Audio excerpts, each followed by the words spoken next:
I was looking back in the room before that, seeing where you was at. Boom. All right, somebody check it, but I believe it's on. I'll check. Yeah, check.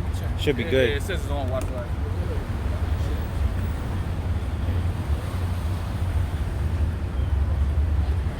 It should be on. Sure. All right, well, shalom, shalom. All right, we're the Hebrew Israelites out here in Tampa, Florida, here to push the truth of our Lord Yahweh B'Shem Yahushai. And we also want to give all praise, honor, and glory to Yahweh B'Shem Yahushai B'Shem Rakah Kodash.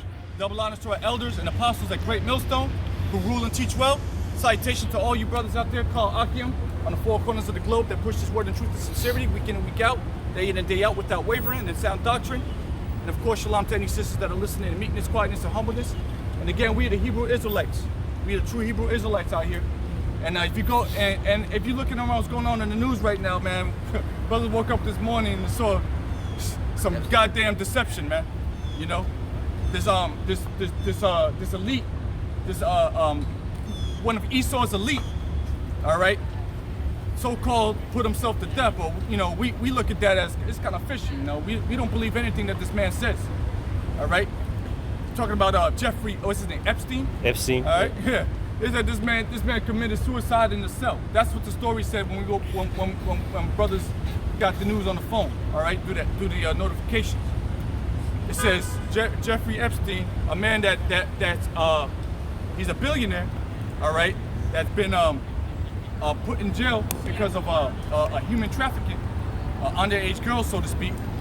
It said this man committed suicide in his jail cell. All right, but we understand that this man is the high elite. All right, of Esau, of even if you want to be more direct, of Amalek, all right, which are the so-called Jews today, all right, and all this is deception because this man is somebody to the elite, and they want to try to deflect what's really going on. If I may add, what's really going on, this individual, what's his name?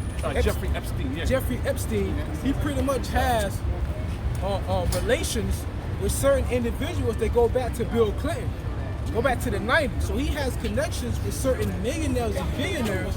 So Jeffrey Epstein used to get very young girls from like 13 years old all the way up to like 16 years old, and he would give them off to other high representatives from the representative party. His name, that would get he give it to the representative party for the Democratic Party. And then at the very same time though, right now this man was locked up, but now they're proclaiming that this man committed suicide by him hanging himself.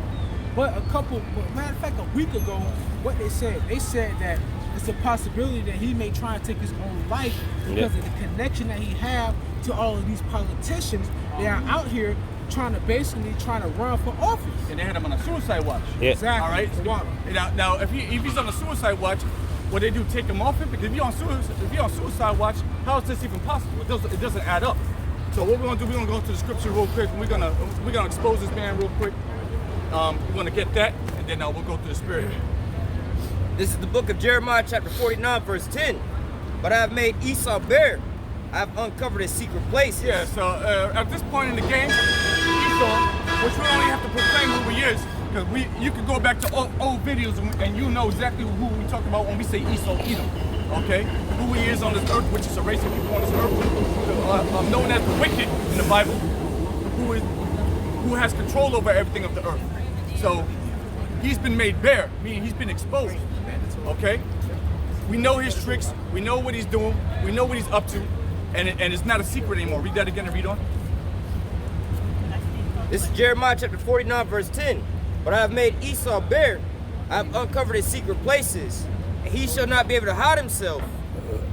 His seed is spoiled, and his brethren and his neighbors, and he is not. God, this man here, all right?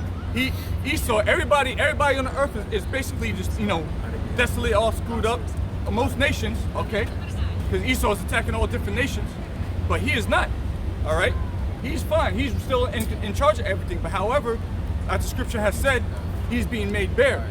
So now not only are his own people calling him out, but the rest of the world is seeing who this man really is and sees that this man has been a liar since the beginning, and now everybody's standing up against him. Like if I may add, when they try to have the whole, what they call it, military coup down there in Venezuela, it came to no avail. They did not prevail at all from that. And then they also try to have the, I'm gonna just say military coup over there in Syria. But who backed Syria? Russia did. In America, they try to have their hands over there in Iran. But Iran is not even having it. So all these nations that drunk from the cup of the whore, of the mystery whore of Babylon, which is America, all of these nations have gone mad all of a sudden. And they come to realize that America does not care about the deals that they made prior to that. Because Obama made the nuclear treaty deal with Iran. And here comes DJ Trump. He said, forget whatever deal Obama made with Iran, we're going to get rid of the nuclear treaty.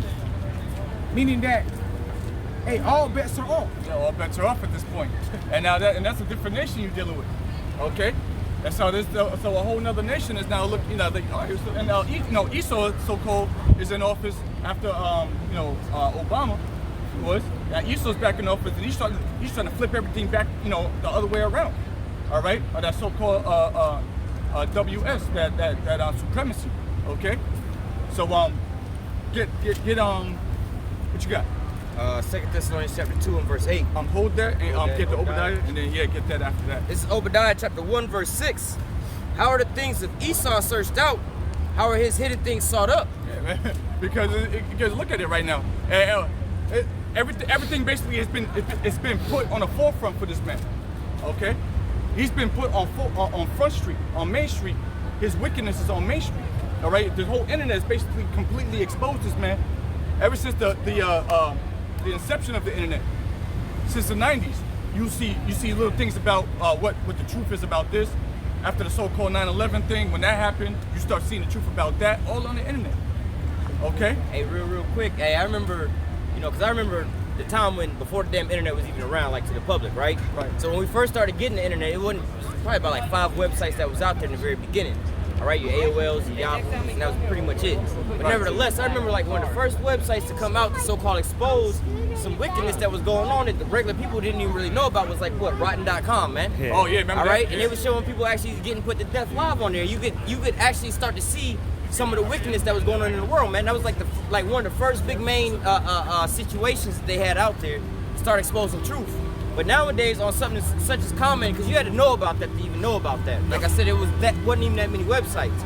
But nowadays, the number 2 search engine on the planet Earth, YouTube, is a treasure trove for all this here information to come out right now, man. You can just go to your normal YouTube, like you're watching this video now, all right, and you get all this here, all these breakdowns, the deep breakdowns of the scriptures, all right. Esau and his wicked plans are being revealed, man. All right, it's simple as on your smartphone, man. All right, so now everybody's walking around with it inside their hand, man. All right, you basically got the secrets to the universe in your pocket. Okay, you have the answers to everything right in your back pocket. At your fingertips. At your fingertips. All you gotta do is a quick search. Hey, but no, go ahead. Speak on what you gotta say. Hey, but really, most people use their smartphones to further destroy their mind, right? Watching world star hip hop, twerking videos, music videos, how to do this bullshit and how to do that bullshit instead of what? Trying to build themselves up and get edification, man. Drawing nigh to the Lord, man. Because again, the prophets are out on the highways and the byways preaching, but not only that, they're on the YouTubes as well too, man. Yep. All right, we also know that there's going to be a famine of the word coming soon, so what? We already see that being implemented. So all right? push harder. Come.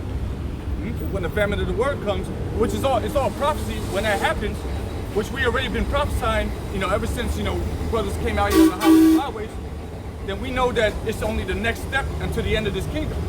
You got to come out. Now, this is the book of Isaiah 29, verse 16. Surely the turning of things upside down shall be esteemed as the potter's clay. For shall the work say unto him that made it, he made me not, or shall the thing framed to say to him that framed it, he had no understanding. God. And that's basically the world we living in. First of all, everything's turned backwards. Okay? Because who's in power? This wicked man is in power. Everything's been flipped upside down. Okay, what's right according to the Heavenly Father is wrong according to this man Esau. Okay? And if you want to read that last part again, the latter part of it. Okay. For shall the work say of him that made it, he made me not? Or shall the thing framed say of him that framed it, Ye had no understanding. Yeah, man. I'm gonna go do And that's basically them that question the Heavenly Father. Yeah. All right? They question the Heavenly Father. You're basically saying, you did this wrong. Okay? You said you made this wrong. I got to go ahead. I got to intervene and change it to what I think is right. That's what Esau does. So what does he do? He changes times and the laws. Okay? Does he not? This man changes the whole law. He changes it upside down. Where the law says you can't do this, but according to this man Esau, he says you can do it. Whatever it may be, whether it be dressing like a woman and you're a man, that's against the law in the scriptures. Okay? But Esau says you can do that, and they'll protect your rights to do that. Okay? He basically turned everything upside down. It doesn't matter whatever the scriptures say. They're saying that the Most High is wrong. Why'd you make me like this? Why'd you make this like this? Oh, I need to splice it with this to make it correct. We need to make this particular plant more susceptible to harsh winter weathers. So we need to splice it with this cell. All right. And that's a fish. Yeah, A fish scale, so the tomatoes can withstand the extreme temperatures, the cold temperatures. That's an abomination. That's an abomination. You know, you're not supposed to be mixing things like that together. The Lord ain't with that. I think it was actually an unlawful fish too. I think most of the shit they do, that shit it was unlawful. Yeah. It was, and what that is, what Esau does, and the reason behind why Esau does all that is because of his pride. Yeah. Because Esau believes himself. I believe it's Thessalonians. He being as the Most High. Yep. Right. He exalted. But it's okay, if you want me to go ahead, Con, the spirit was on you. Yeah, he had Dawud. This is 2 Thessalonians chapter 2, verse 8. And then shall that wicked be revealed, whom the Lord shall consume with the spirit of his mouth, and shall destroy with the brightness of his coming. Even him whose coming is after the working of Satan, with all power and signs and lying wonders. Lying wonders. Yeah. You know, because that's what this man. He's the king deceiver. He's the master of deception. All right, just talking about Esau, the Edomite. Okay, go ahead. And with all deceivableness of unrighteousness, and unseeableness and unrighteousness goes back to everything that's contrary to the spirit of the Bible, which is the words of the Bible. Because it tells you in Psalm, what is it, on the 50th Psalm, the 21st Psalm, it says, why taking my words in thy hand, seeing that thou hatest instruction? Because the same people, the Edomites, Esau, Edom, they will take the Bible and they will inaugurate every president on the Bible, but they don't uphold any of the commandments of the Bible. They have a constitution, they have an amendment, they have a Bill of Rights. But under martial law, they can basically obliterate all of that and put all of you in the concentration camps with no trial. All in the name of God. All in the name of God. And that's what they'll say. You know, you go to the courthouse, you'll see That's the wicked. Yeah, you know that is, the scriptures are there. In God we trust. All right, what God are you talking about? All right, actually, you know, hold that scripture. I gotta go back to that. Get yours real quick. All right, the spirit. So my All right. Oh yeah, so I'm stuck here, bro. Yeah, he had one before me. He told me to go ahead. Stuck here, bro. This is the book of Nahum, chapter 3 and verse 5. Yep.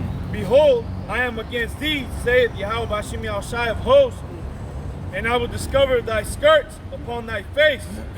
I will show the nations thy nakedness, and the kingdoms thy shame. Yeah. So again, that's showing that we're talking about Esau here. He's being exposed by all nations.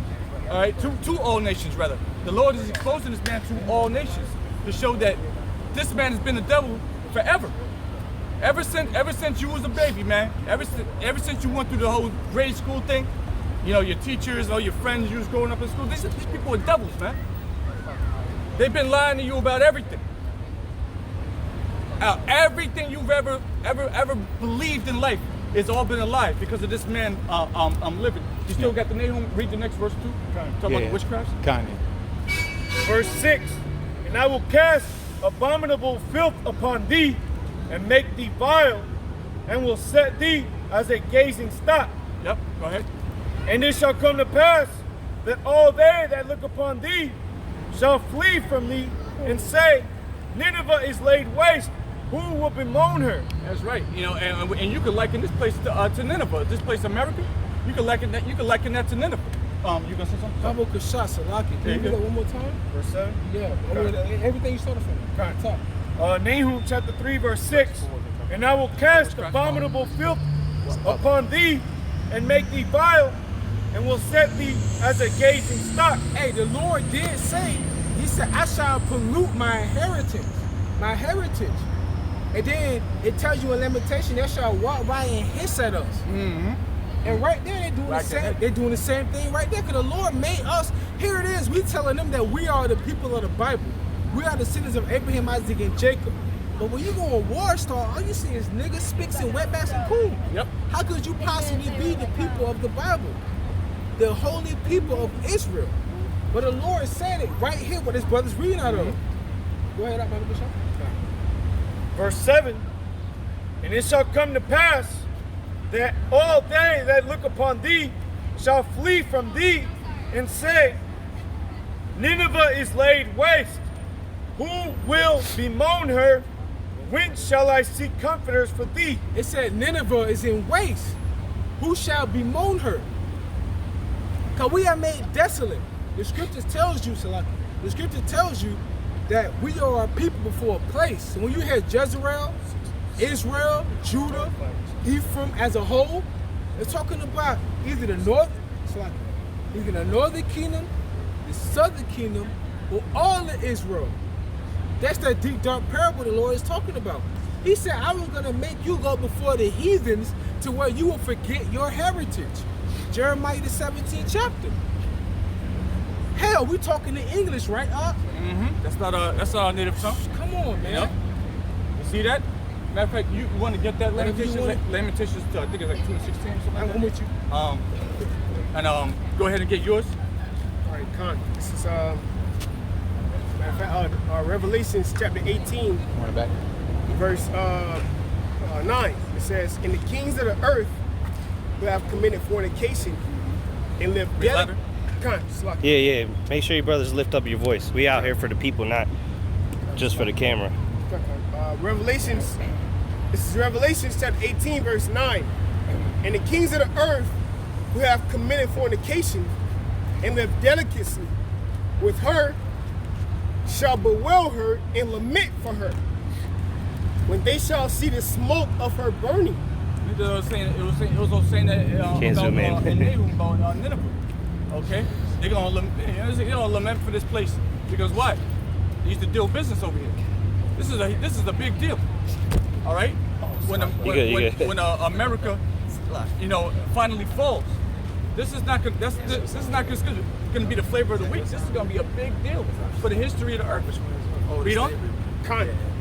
Verse 9, it says, verse 10, "Standing afar off for the fear of her torment, saying, Alas, alas, that great city, Babylon, the mighty city, for in 1 hour is thy judgment come. And the merchants of the earth shall weep and mourn over her, for no man buyeth their merchandise anymore." Because this place is going to be completely desolate after that. You're talking about nuclear destruction. All right. After this place financially falls, it's going to physically fall. Okay. And speaking, if I can speak on that part real quick too, it said no man buys. The merchants gonna well because no man buys their merchandise anymore. All right. Because I did a video on that probably like a week ago. Right now, China has like overstock in certain factories over there because of the trade war. Yeah.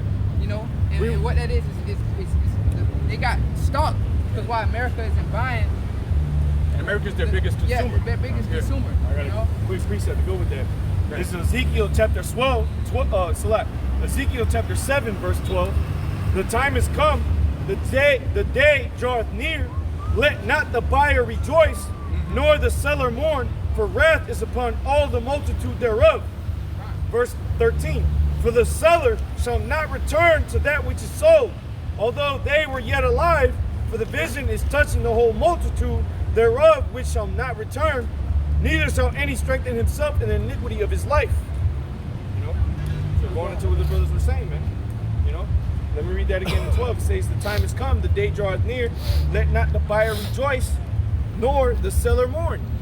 You know, the buyer being the United States, the American, all right, and the seller being these other nations, specifically in this case the Chinese, the Moabites, all right, which is the prime place that we do our business with, our commerce. A prime example, whenever you purchase something, it'll say made in China, made in Taiwan, made in Japan. Exactly. Okay, so they're going to show you that it's made in another nation. So they sell all their products to a merchant, because a merchant is a store that has the merchandise that you want to purchase your product from.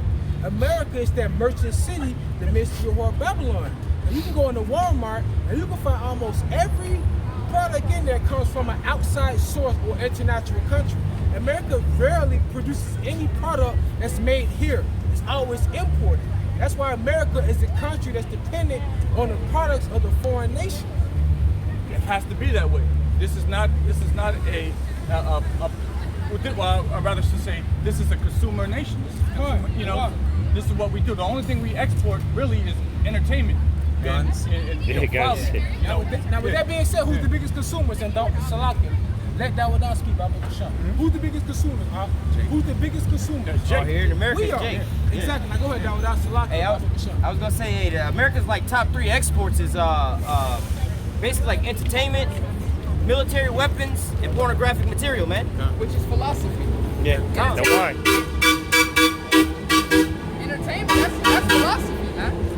All right? Because why? You got people singing and rapping songs. That's why they're number one when they're Trends. number one thing. Setting trends. Yeah, it's philosophy, man. Indoctrinating people, really putting them all to sleep, controlling their minds, man. God, which is the philosophy. That wine, the cup, you know, the wine. And it all goes back to Jake, you know. And that's Jake, because Jake really, this place wouldn't be nothing if Jake wasn't here, because Jake buys up everything, and Jake is actually the main thing, as far as the main export. Jake is directly involved with one of the main exports. Not next to weapons, okay, like the brother mentioned. Okay, but entertainment by all means. If Jake wasn't here, what is America going to be exporting out of here? Nothing. All right, but sin. What made Egypt great? Jake. All right. Exactly. No, we was there. So these people on this side here, these so-called Black, Hispanic, Native American Indians, Seminole Indians. Okay, we were over there in Egypt. We was in these other lands in slavery, and the whole reason why those nations were great is because we were there. Once we were gone, those nations fell down. What happened with the Aztecs, the Incas, and the Mayans? For millennia, centuries on and on out, they've been ruling and having gold and all kind of vessels and natural resources. But who are them same people? They would be them brothers right here, Miami and Ash. Yep. Going down to the Northern Kingdom and Issachar, Asher, you know, yeah, Zebulon. Right. They had kingdoms in America before all this came. Empires, absolutely. Absolutely. The kings and rulers. And a lot of them was following the laws for a very long time before, you know, they started really going off. But that's a whole other story. You know? But you look at these other nations, or specifically right now, Esau, they look at Jake right now like, there's no way that these people are anybody. You know? You still got that, if you want to give me that Lamentations, I know you talked earlier. I got it. Yeah. Yeah, I was just holding the sign. Yeah, I know, bro. Yeah, man, because they look at us, they shake their heads at us, they look at us like we ain't shit, bro. And if somebody want to get the Wisdom of Solomon, chapter 5, what is it? I got it. Yeah, I'm out here. Let me just make sure that's it. Real quick, I got the word empire. Yep. Online etymology. Yep. Territory subject to an emperor's rule. All right, that's empire. Territory subject to an emperor's rule. Read that again. Territory subject to an emperor's rule. And that's empire. And what that territory was what? North America, South America, Central America, all right, and also Caribbean islands. Canada, Caribbean islands.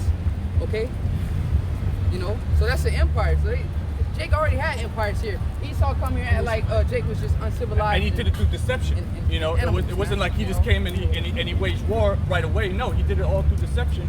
And now those empires fell, and Esau's empire stands. Empire again. It says territory subject to an emperor's rule.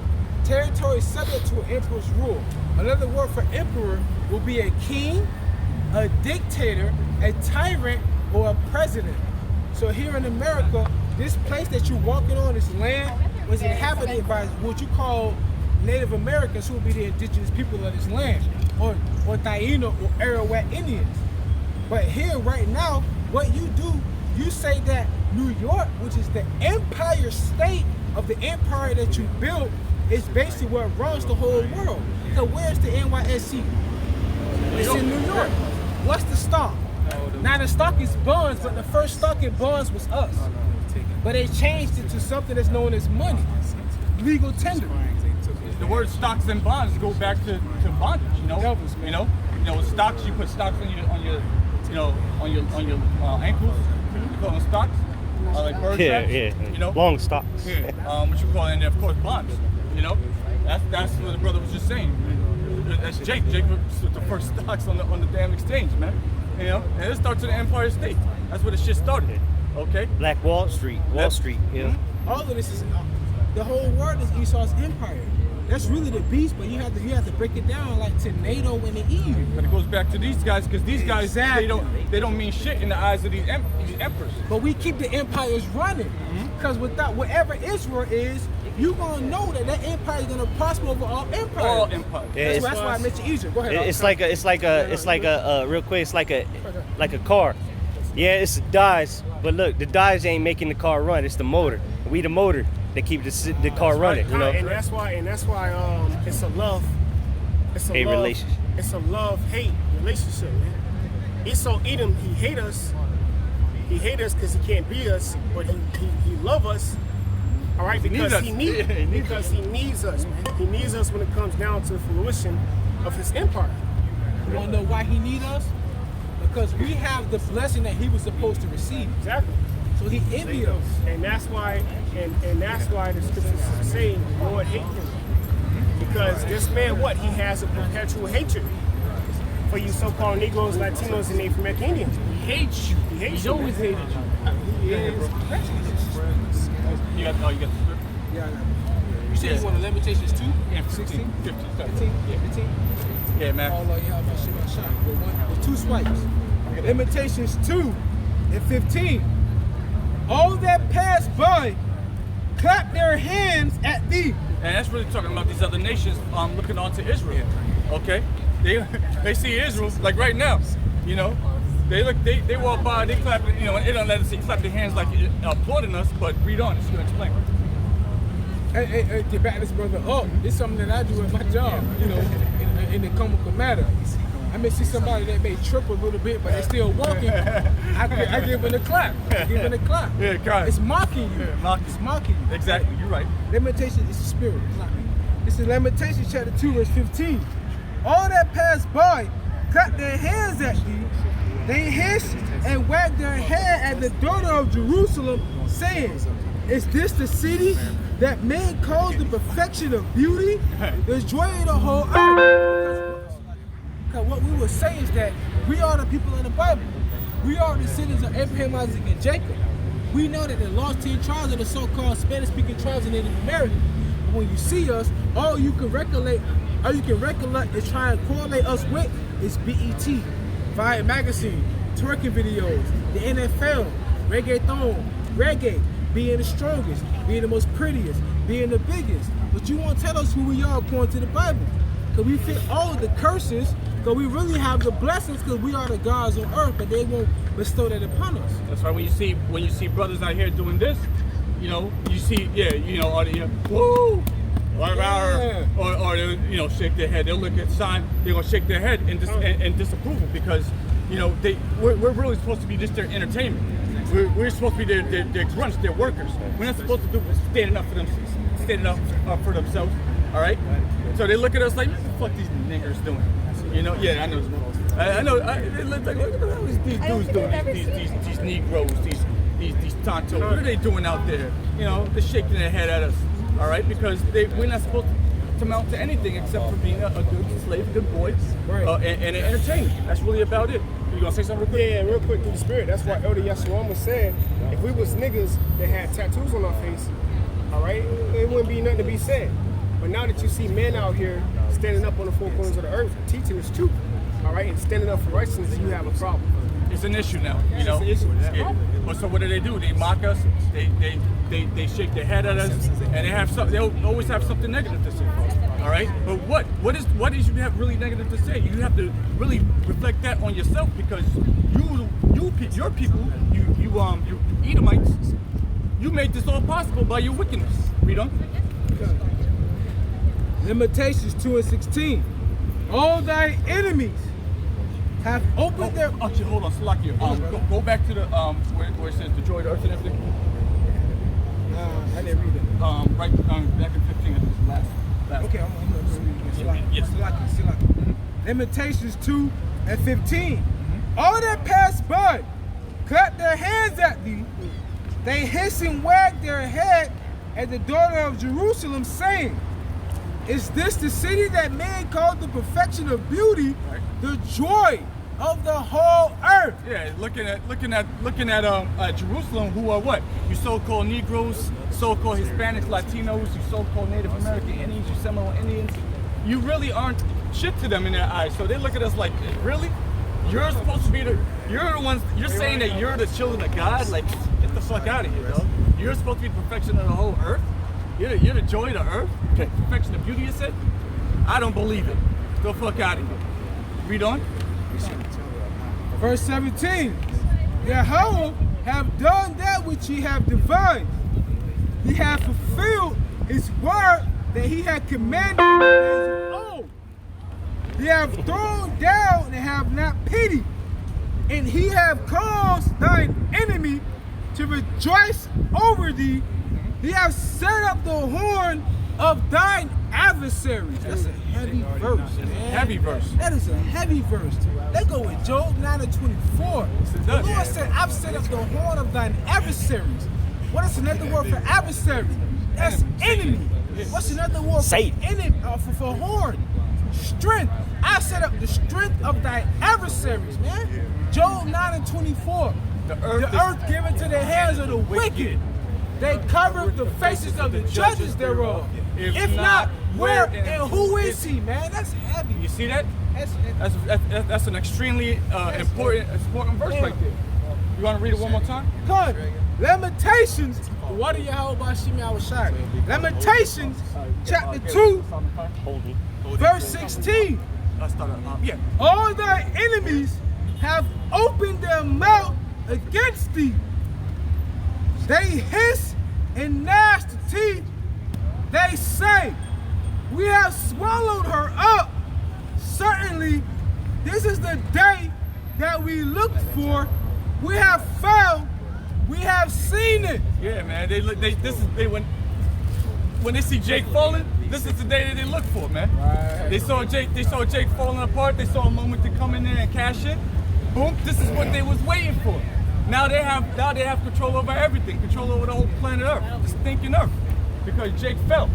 This is what they was looking for, the moment they're waiting for, where the sons of the Most High, the sons of God in their eyes, have fallen from grace. Now they have complete liberty to walk over the whole earth and do as much wickedness as possible. Now let's look at the earth. They had a field day with this place. Complete field day. It's just a free for all. They do whatever they want. And real talk, what they do right now, they suffocate the earth and they lay down concrete to make you dirt roads and highways.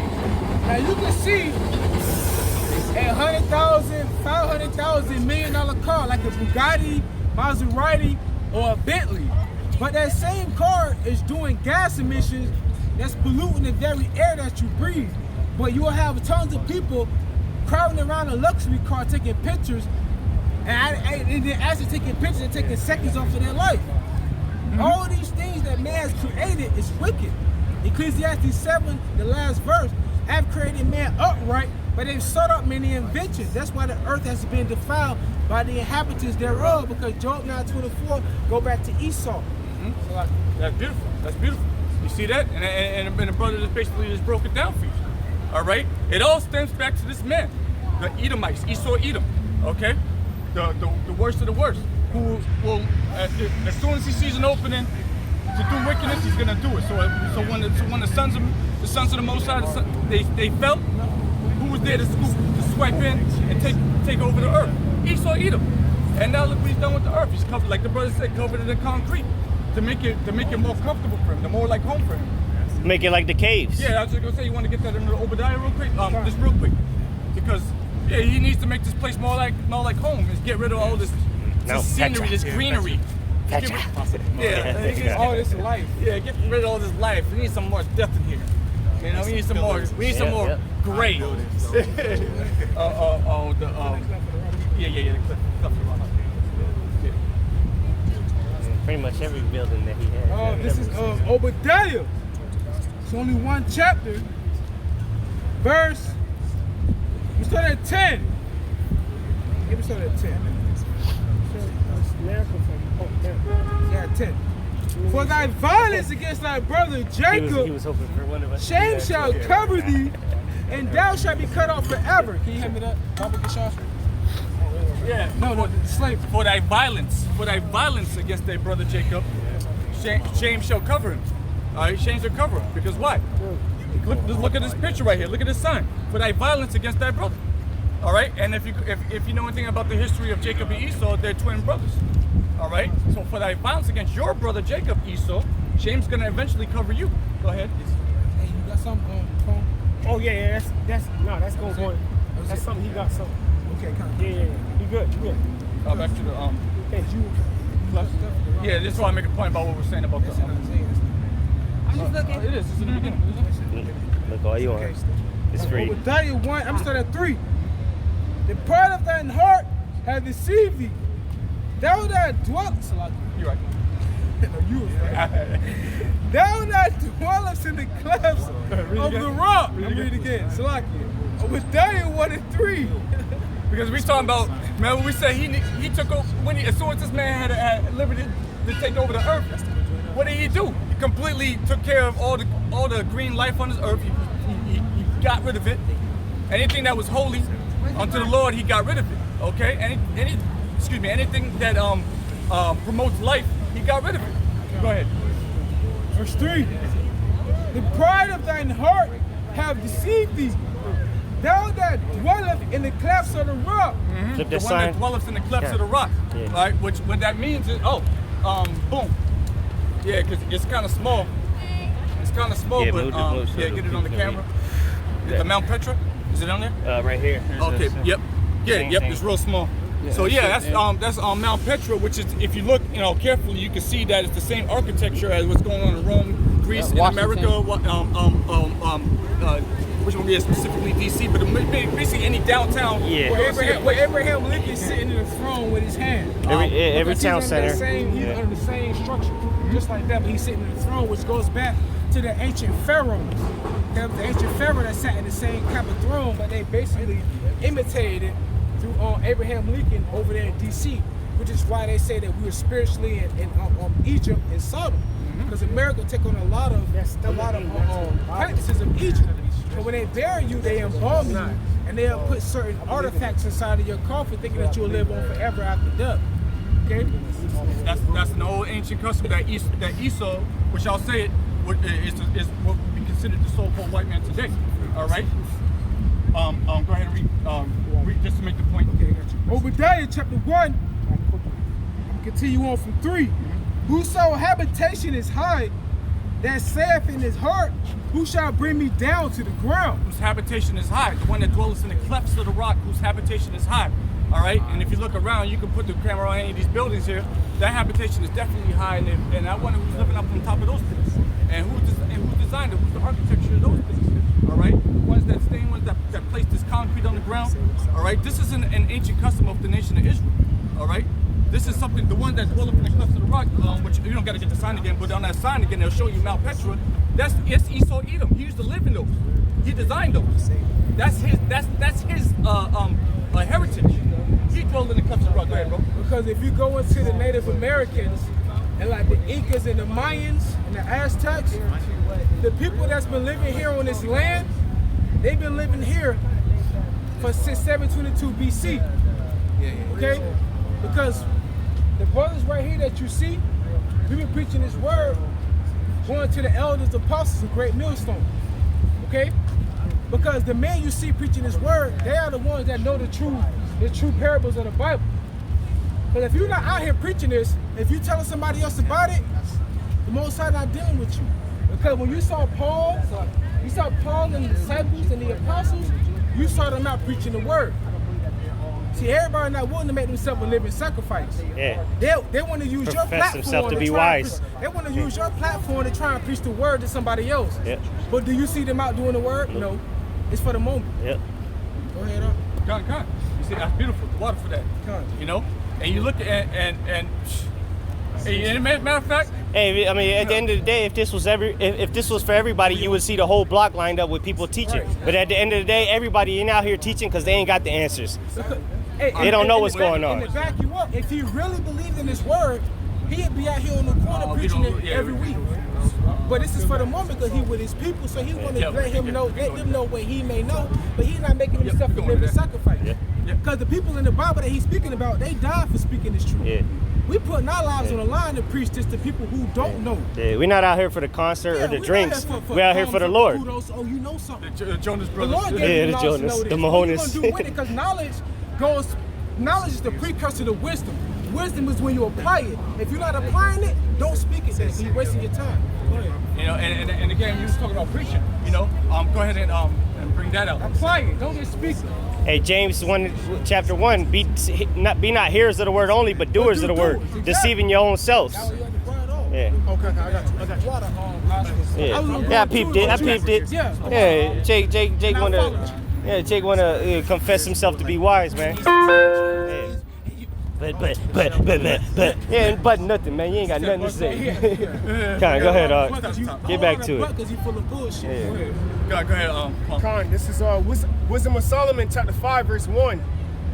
Then shall the righteous man stand in great boldness before the face of such as have afflicted him. Read it again.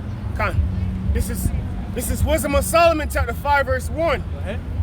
Then shall the righteous man stand in great boldness. And the righteous man stands in great boldness. Okay.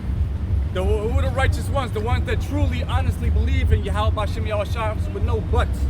Okay? When you stand in great boldness, it's because you truly, honestly have faith in said thing. Alright? And we have faith in the words of Yahweh B'Shem Yahushua. So we stand out here in the faces of our enemies in great boldness. Okay? Go ahead. Khan, it says, then shall the righteous man stand in great boldness before the face of such have afflicted him and made no account of his labors. Hey, can you give me that That was Judah last time. Is it him? Okay, yeah, he changed it to you. Pretty much telling you, man, of that wickedness that we had to go through in great boldness. Because when you think about it, all this shame that you see amongst our people, okay, all the raping, all the lynching, all the burning alive, see, the so-called white man, woman, and child want to hide that. They don't want you to know that for centuries we had you under subjection. Because it's a shame to us, right? That's a shameful thing. Damn. Every day I go to work, I'm around these Caucasians. Hey, how you doing, Terrell?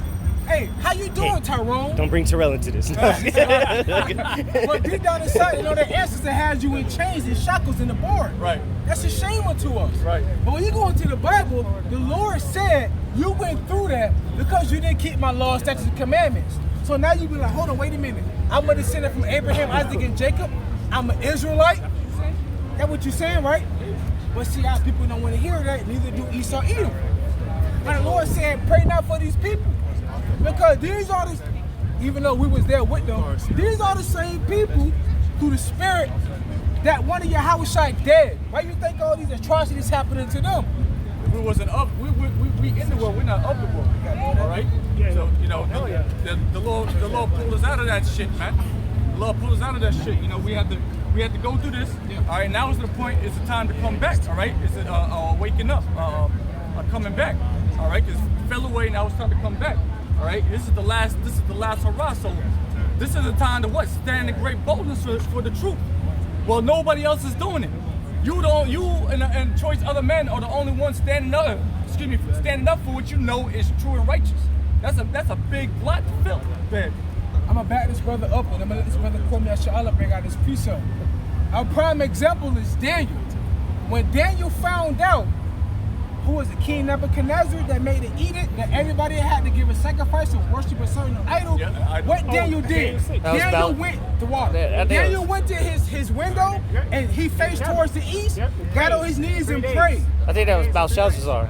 No, you were Daniel. It's Daniel. They call him Batar. I'm saying, but the king. It's the spirit. I just read that chapter today, man. Right. In my closet. See how the spirit is? But at the very same time, though, we doing the same thing. We That was making right us. before he had to go into the lion's den. No, I'm Exactly. saying it was King Belshazzar. Oh, okay. It was Nebuchadnezzar's son. Get it. We Get talking it. about Daniel. We just get to the point Yeah, of Daniel. yeah. It was Daniel right. who basically went against that. Like we going against the grain right now. We not And they basically made a council. They had a council. against Daniel. Because he was the president over it. He was the president over Yeah, the that council. was definitely Belshazzar. Exactly. You know? Because when you go into Right? Daniel, It was like, we know he won't defy King Darius at that time, so we know that we have to have him. Nah, it come wasn't up against the Darius, law. brother. I'm It- sorry. it was I'm sorry, Belshazzar. forgive me. It probably was Belshazzar. Get it, man. All Just get it. All right. It's like it. Daniel the 6th chapter. I'm with you, bro. I'm with you, bro. I just read this today. Start from the top. Yeah, stop for the Start wherever you God, need, yeah. Hey, the spirit. This is Daniel chapter 6, verse 1. It pleased Darius to set who? It pleased Darius to set over the kingdom of 120 princes, which he be. Oh, it's Darius. Okay. I thought it was Belshazzar. It's all good, bro. Daniel chapter 6, verse 1. It pleased Darius to set over the kingdom 120 princes, which should be over the whole kingdom. In fact, let's read it. Let's read it. Come on, Through the bro. I just spirit. read this today. Yeah, because it's basically going to correlate with what we're going through right now. Go ahead. Daniel chapter 6, verse 2. And over these It's whatever. 3 presidents, of whom Daniel was first, that the prince might give account unto them, and the king should have no damage. Then this Daniel was preferred above the presidents and princes. Now, who that remind you of? Moses. Yep. During the time in Egypt. Go ahead up. Con. And it reads, because an excellent spirit was in him. Excellent. Yes. Go ahead. And the king thought to set him over the whole realm. Go ahead. Then the president and princes sought to find occasion against Daniel concerning the kingdom. And that's the same thing that went into, if I'm not mistaken, I believe it's the book of Ezra in the 4th chapter. Because they was given an edict, I believe it was Darius, if I'm not mistaken, I don't know. But they was given an edict to build a temple again. Okay? And then what happened? They said, let us build a temple with you. And they were like, nah, man, you're not an Israelite. What you want to do? So then that started to put more pressure on them.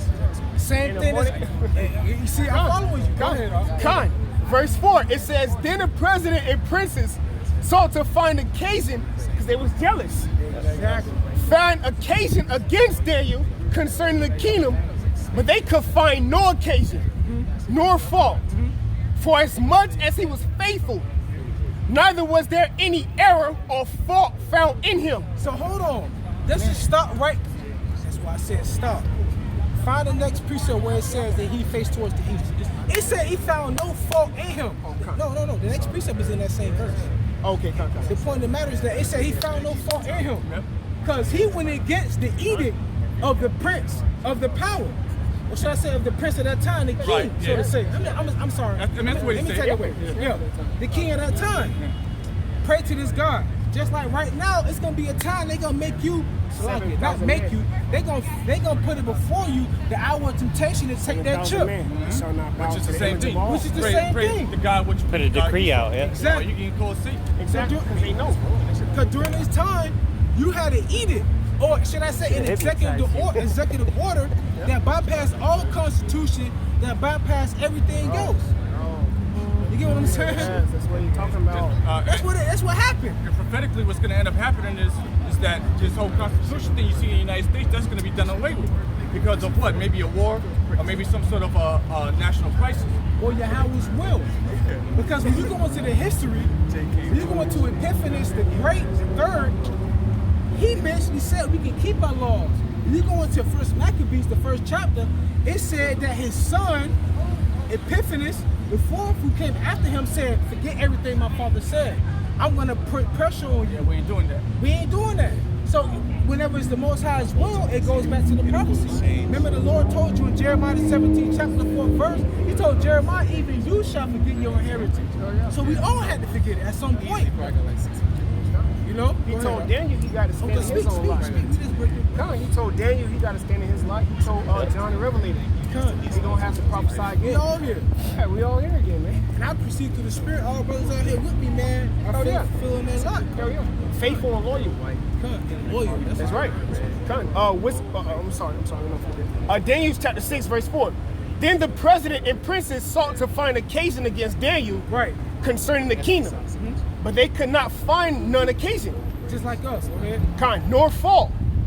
For as much as he was faithful, neither was there any error or fault found in him. Right? I ain't glad. Like that. Then said these men, we shall not find any occasion against this Daniel, except we find it against him concerning the law of his power. So they tried to conspire against him, right? Jealous. They did the same thing with Yahweh Shai. Then now they say, oh, this man proclaimed to be the Son of God. That he said that he's going to destroy the temple and went, come on, and raise it in 3 days. When Solomon took him more than 40, I forgot how long 40 years. A certain period of time. Come on, they did the same thing. They used the law against him. He was on trial. And that's why Yahweh Shai said, I came not to destroy that law, but to fulfill it. but to fulfill the law. So he gonna use the same law against me. He even said, if you would have hearkened unto Moses, you would have run on about me. That's right, man. Come on, man, Yahweh Shai was cold, bro. You was Jake, man. Verse 5. Hey, this shit nasty. It's It is. Yes. We can read this whole chapter. Verse 5. Then said these men, we shall not find any occasion against this Daniel, except we find it against him concerning the law of his power. Right. Then these presidents and princes assembled together to the king and said thus unto him, King Darius, live forever. All the presidents in the kingdom and the governors and the princes, the counselors and the captains have consulted together to establish a royal statute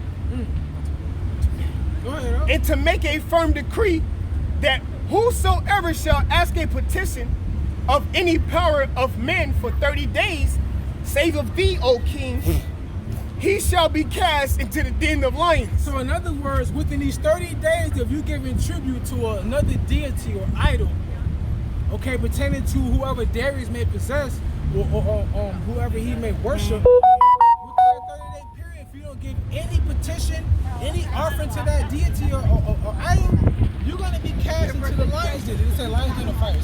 Lion's den. Because the fire was Shadrach and Abednego. 3 holy children. Right, because Belteshazzar was Daniel. Yeah, that's right. But Nebuchadnezzar at that time gave them names pertaining to what he wanted to be labeled as, but they all had it on another name. Exactly. That's right.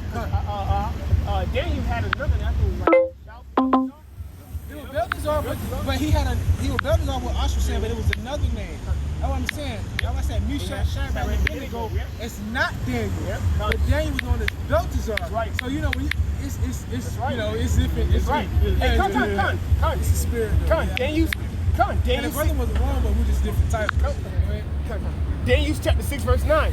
Wherefore King Daniel, wherefore King Darius signed the writing in the decree. Now when Daniel knew that the writing was signed, this is what you wanted. He went into his house and in his windows, being open in his chamber toward Jerusalem, he kneeled upon his knees 3 times a day and prayed. He knelt upon his knees. So this goes against the edict that was given to them by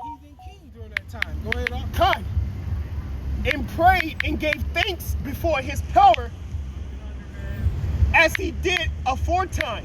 So right now, as we speak and we preaching, Elder Apostle Gabar did a video, and he also mentioned Aaron Russo, which he showed a clip as we were speaking about. If you get this chip, they have the power to pretty much shut down your functions, your motor skills, and everything, and take the money out your account, what they can do right now with a credit card. Because if you ever under federal investigation, they'll freeze your assets in your account.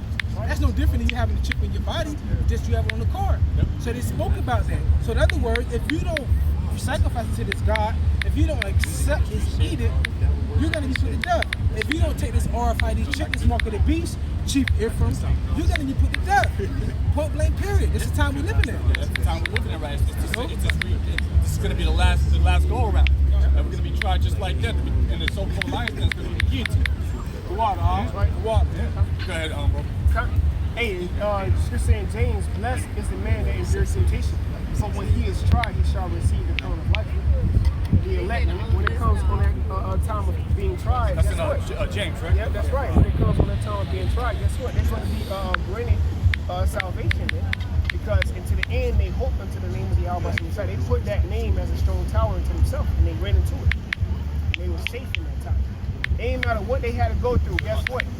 And their life was on the line, as it is written, strive to truth to death. They put their trust in Yahweh Shine, his name only. You know? This is Daniel chapter 6, verse 11. Then these men assembled and found Daniel praying. And making, You in trouble? that's right, and making supplications before his power.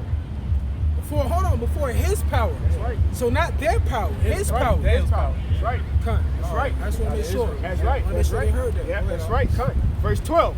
Then they came near and spake before the king concerning the king's decree. Hast thou not signed a decree? Hold on, have you not made a pact with us? Yeah. Have you not taken that chip? Yeah. Have you not? Yeah. Is this your, hey, is this your J hand? Is this your John John hand? Hancock? Yeah. The water. Have you not made a blood pact with Satan? Yeah. Go ahead, Yeah, Daniel was on that level, man. Daniel was, you gotta be on that level. That's A little right. higher. Start with Elder Apostle Harlow down.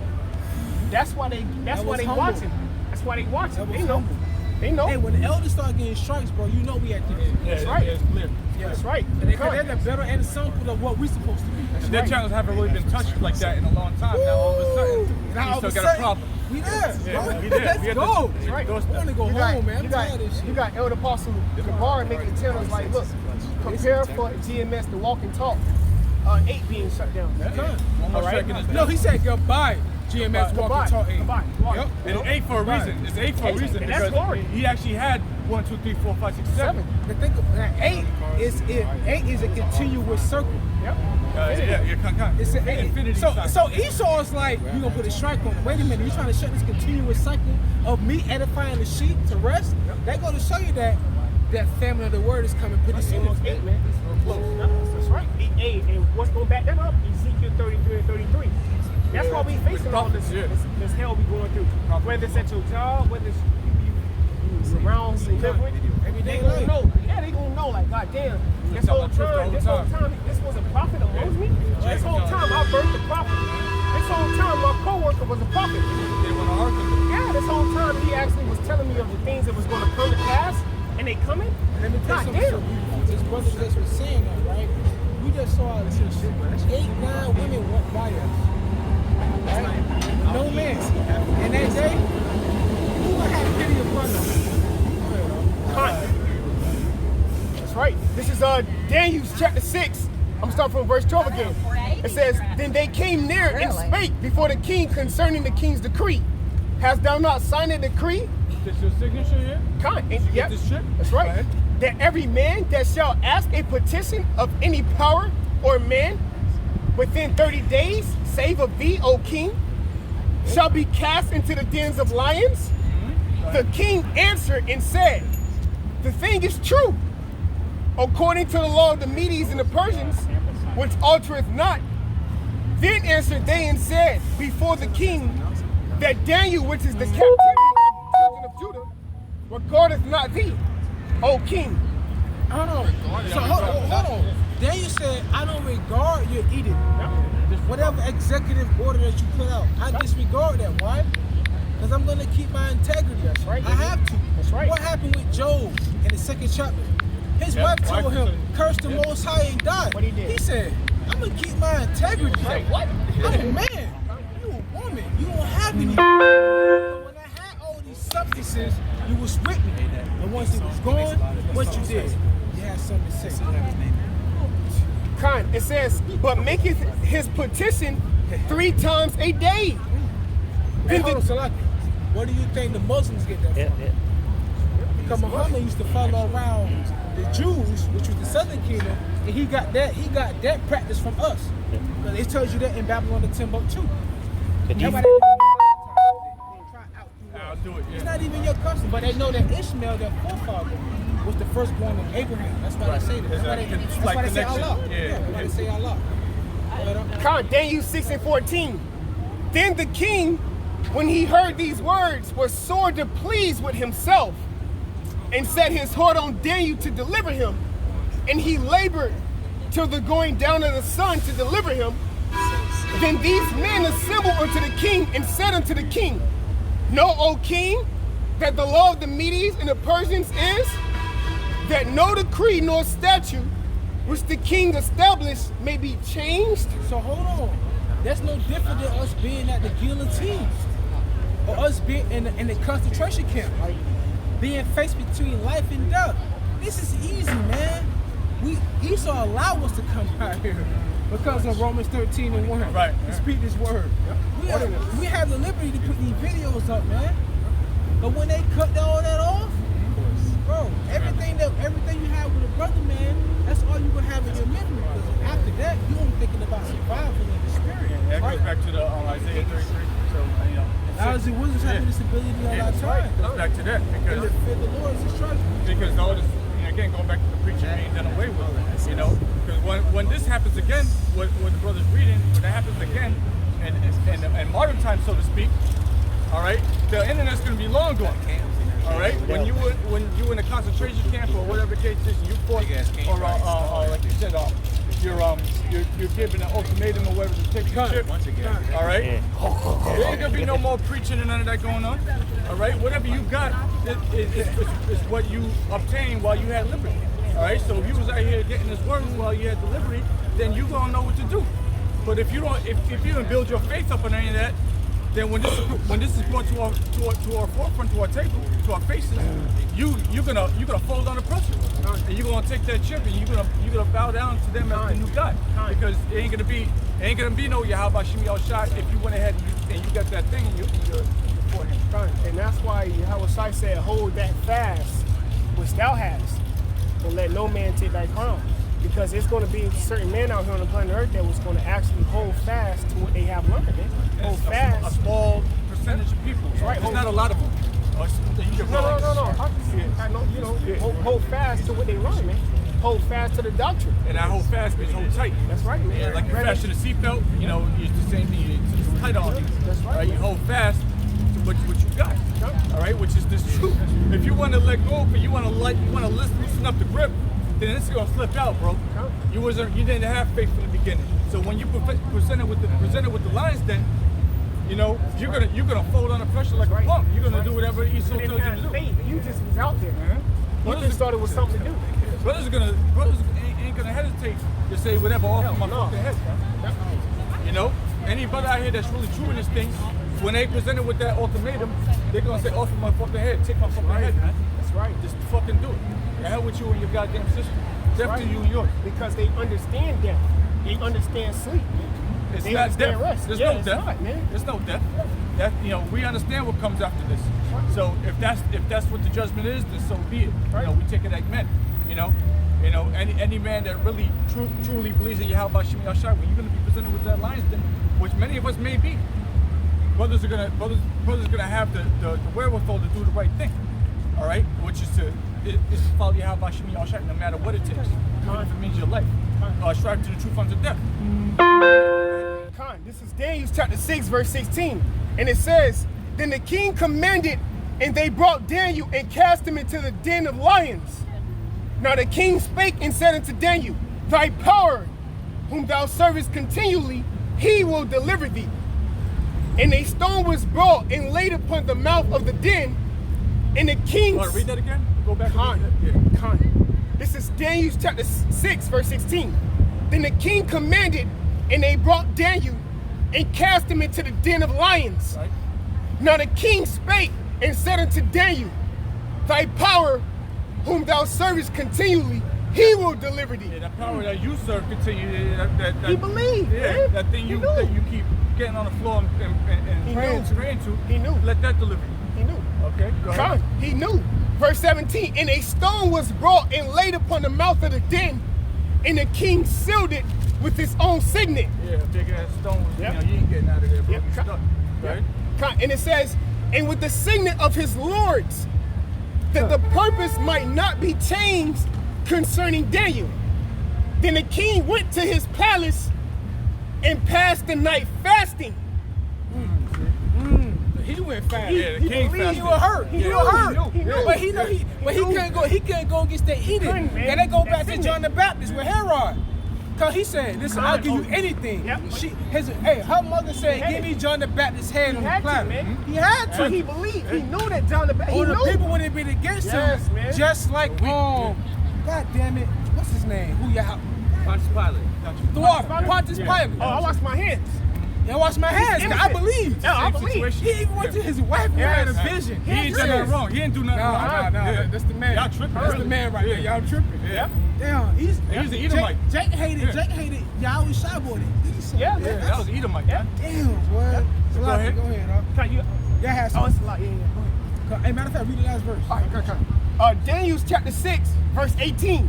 And it says, then the king went to his palace and passed the night fasting. Neither were instruments or music brought before him. Because you know what that brings? That brings positivity. That Remedy. brings positive energy. Yeah, remedy. He's basically mourning. It becomes he's mourning. it becomes medicine to him. So what happened to Saul? Exactly. King David came around. Well, it wasn't King David at that time, but David came around. And it was soothing to him. You know what I'm saying? Like living the ambience or 432 megahertz, whatever you listen to. Listen to Lofi. Lo-fi, chill hop. It puts you in a more Yellow brick road. It releases that negative energy. Yeah, basically what he wanted to do was he wanted to kind of mellow in that in that feeling because he knows that Daniel was a righteous man, all right, and the man had faith, all right. So what he ended up doing was, I gotta fast, man. Don't bring no music around me. I don't want. And this the king. This ain't even a date. That's This is a immediate person. Yeah, Man. person. the boss of the known world. Yeah, he ain't even. He's a heathen, man. Yeah, exactly. All right, Yeah. So he know what it means to fast. That's right, man. This is a different world back then too. It was a whole different, because everybody was under the jurisdiction of the law, but there was only one that kept that law before the flood to the best of his ability, and that was Noah. Then he had 3 sons, and then, it trickled down. Yeah. Man, boy, It was much closer to that. That law was oral. The water. It was oral. was It oral. didn't need to be Written on stone by Moses. Exactly. It was more because that's what made him righteous. Exactly. And just Lot, who was basically disturbed by the filthy Right, conversation. because of the spirit that was in him. The spirit was righteous. If you can go back to Cain and Abel, So they if you want to say something, jump in. No, I just said this the same double thing. Dutch. I Come just said on. the same thing he said. Cain and Abel. Yeah, seeing this Cain and Abel, they was keeping the law, and there was nothing written down. So it was something that was given to the flesh of the earth. That this is your power, all right, and this is how you serve your power. They just knew off rip. But who was reading? You got something? Well, by that time it was already written on stone, though. That time it was already written on stone. What time period? That time period you're talking about. Right. I'm talking about it. Yeah, when y'all reading, yeah. I'm talking about Cain and Abel. Yeah, I'm saying, but what y'all reading about is already. Hey, we pulled a Quentin Tarantino. We jumped back in time. We came back to the future. Back to the present. This is Bell and the Dragon. I'm gonna just say how it is. The history of the destruction of Bel and the dragon cut off from the end of Daniel. And this goes back to what you read. All right. It says, verse 36. In the angel, I'm starting at 35. And Habakkuk, let's go back to the Old Testament, said, Lord, I never saw Babylon neither do I know where the den is. He was thrown into the lion's den, right? Okay. Then the angel of the Lord, this is in the Apocrypha. Then the angel of the Lord took him by the crown and bare him by the hair of his head, and through the vehemency of his spirit set him in Babylon over the den. And Habakkuk cried, saying, O Daniel, Daniel, take the dinner which God hath sent thee, which is Yahweh. And Daniel said, Thou hast remembered me, O God, neither hast thou forsaken me, so like forsaken them that seeketh thee and loveth thee. Then you brought that out when it said it was faithful. Right. Because in all the men, hold on, you going against the edict of the prince of this time? Going back to that wisdom of Solomon too. The king believed in Yahweh. He fasted. But he feared the men, just like Saul did in Samuel. Because the Lord said destroy everything, but because he wanted to please the people and feared them, he let them take the sheep. But what did Samuel say? He said, your sin, he said, your disobedience, that's the sin of witchcraft. And it tells you in the Levitical law, if I'm not mistaken, to suffer not a wish to live. That's why the Lord took the Holy Spirit from him and gave it to David. Very rebellious. Exactly, he was very rebellious. Exodus here. Yep, oh, Salaki, brother, the water. It was an Exodus, right? Because he brought him back alive. And he was supposed to slaughter them. He brought them back alive. Daniel chapter 6, verse 21. Then said Daniel unto the king, O king, live forever. My power hath sent his angel, and have shut the loins, and have shut the lions' mouths, that they have not hurt me. He just sitting in there chilling with the lions, bro. You know, they ain't even hurting them, bro. He just in there with them. You know, lions ain't eat. You know, they hungry. They ain't feeding them nothing but people, but prisoners and shit. All right, lawbreakers, treasonous. So they're gonna feed. That's what they feeding the lions. And then he's sitting there chilling with the lions. So he shut them out for the lions. Can I back you up to the scriptures? Yeah, please. Going back into Bel and the Dragon, the 39th verse. So Daniel arose at the water and did eat, and the angel of the Lord set Habakkuk in his old place again immediately. So that's what you call instant transmission according to Jesus. And that's what's coming again, because there's no new thing under the sun. We're gonna be like sparks amongst the stubble. Verse 40. Upon the seventh day, the king went to bewail Daniel. He thought he was dead. And when he came to the den, he looked in, and behold, Daniel was sitting. So he thought the lions devoured Daniel. What you said? You kept saying this. He believed. And he ate food, and he got to eat. He get a full belly. He chilling. And he ate, because he didn't see Habakkuk come down there. Right. Right? But who was on his mind, though? Who was on his dome? Daniel was on his dome. He was going to go mourn his death. He was mourning. Like, he came back. Go ahead. Right, and who was on Daniel's dome? Yeah, you talking about Yahweh Shema. Exactly. Who was on Daniel's dome the whole time? How about Shemi outside? And that's what's going to be on the elect time. The fourth man that was in that fire, and Daniel's the third chapter. That's right. I see three men down there, and the fourth was like the Son of God. Right. Yeah. Come Right. on. That's right, man. Same spirit was with him. That's right. Going back into Bel and the Dragon, the 41st verse. Let me start 40. Upon the seventh day, the king went to bewail Daniel, and when he came to the den, he looked in, and behold, Daniel was sitting. So it wasn't a carcass there. He was sitting alive. Good. Chilling. Healthy as fuck. Healthy. Verse 41. Then cried the king with a loud voice, saying, Great art thou, O Lord God of Daniel. How about Shai? Right. And there is none other besides thee. Right. And he drew him out, brought Daniel out, and cast those that were in the cause of the struggle into the den, and they were devoured in a moment before his face. So it was immediate too. Damn. Yeah. So here it is right there. Take him out. And immediately after that, they put them in there. Yep. And they got coward. And both red before they even closed the damn gates. That's crazy, man. And that's when he feared the Lord, not prior to that. Darius didn't fear the Lord prior to that. That's why he was making people worship him prior to that, 3 times a day. God. That's when he feared the Lord, when he seen that Daniel was delivered from the lions. Not prior, because he wouldn't have put Daniel in there if he feared the Lord prior. Right. So you got to be specific, because you brothers been jumping around time frames, and it sounded like what y'all were saying. It sounded like he feared the Lord, and that's what it was sounding like y'all were saying. That's why I said it was written down. at that time because they didn't fear the Lord. None of the heathens feared the Lord at that time. But certain men did. Nebuchadnezzar, after these things would happen, you know. So you got to be specific because people might watch this video and get confused with what y'all saying. So make sure y'all be specific and get to the point what y'all talking about. This is Daniel chapter 6, verse 23. It says, because y'all had me confused, and I know what y'all reading. So imagine somebody that don't know, you know. I thought y'all were saying that they knew the law. That's what it sounded like y'all were saying. Oh no, we didn't mean that. But that's what it sounded like, you know what I'm saying? That's why you got to be specific when you talk about and break it down. Don't just say something and just keep on moving. You know what I'm saying? Just for anybody who's watching that might have heard, you know. Because that's why I said it. That's when he feared the Lord. He didn't fear the Lord prior to that. He didn't care about the laws of the Lord. If he did, he wouldn't have thrown Daniel in the den. He wouldn't have set up the decree. Even though those men told him to do so, he was with it because he was about himself. He wasn't about what the Lord had. The Lord of Israel, the power of Israel. Anyway. Right. So just, you know. He didn't have to fear. Exactly. Until that's happened, you know. If he had to fear, like, he would have done those things. Yep. That he did. When you see a miracle like that, so to speak, you can't question it no more. All right. At that point, it's clear that there's a power dealing with this man. All right, and their idol can't produce those kind of results like that. An idol can't produce that. Yep.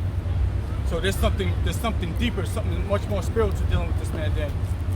Go ahead, bro. Daniel chapter 6, verse 23. Then was the king exceeding glad. So I'm going to read verse 22 again. It says, my power have sent his angel and have shut the lion's mouth that they have not hurt me. For as much as before him, innocency was found in me. And also before thee, O king, have I done no hurt. Then was the king exceedingly glad for him, and commanded that they should take Daniel up out of the den. So Daniel was taken up out of the den, and no manner of hurt was found upon him, because he believed in his power. It's clear. You see that this man really believed in his power. All right, the power of Israel, that is. Okay, he clearly believed in something. He didn't care what the king said, what the law was, what would happen to you if you broke said law. His faith was in the power of Israel. So he forsook anything that the king said because he had faith in his power, and he knew that he would be delivered out of that. Otherwise, why would you put yourself in a position to get put to death? He knew. It wasn't just about belief. He knew through the Spirit. Okay, go ahead. Verse 24. And the king commanded, and they brought those men which had accused Daniel, and they cast them into the den of lions. All right, just like the brother read in the Apocrypha. All right, just like the brother read in the Apocrypha. Now, the ones that accused Daniel, the tables got flipped on them. All right, the enemies of Daniel. Go ahead. We're not friends anymore.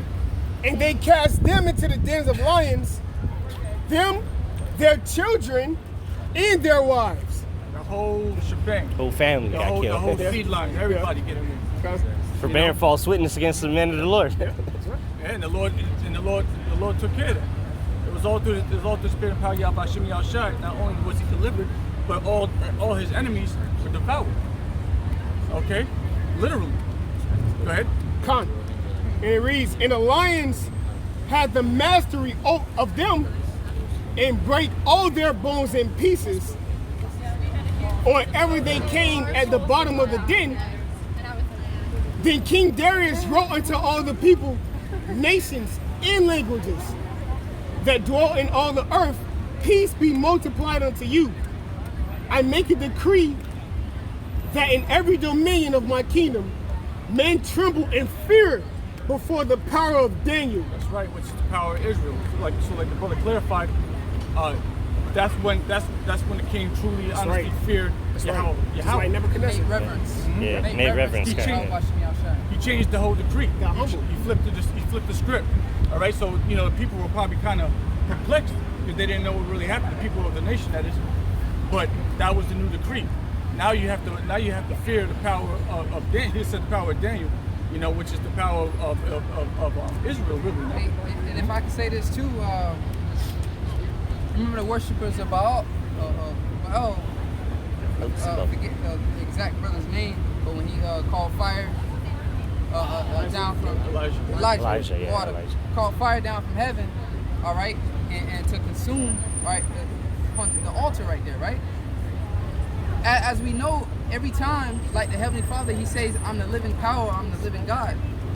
That's what always makes the Most High, give the Most High reverence. Like He do something like that. We like to show you that all these other guys are idols. But I am the only true living power. The living power. The living power. And that's the point. He's the living power. You know, He exists. Yahweh, He is, man. Just like right, He to be. You know, when you read when you read the beginning of Bell and the Dragon, it talks about them trying to feed the. Does it say I'm talking about basically they put food in front of the. Is that one? The idols. Yeah. All I know is they were just keep feeding them and feeding them. Yeah. So your mouth closed. I got that precept. Go ahead. What you got just it? spoke on. All right, I was gonna go look. I got you. This is Jeremiah chapter 10, verse 10. But the Lord Yahweh, Bahashim Yahweh Shai, is the true power. He is the living power and an everlasting King. At His wrath, the earth shall tremble, and the nation shall not be able to abide His indignation. See that?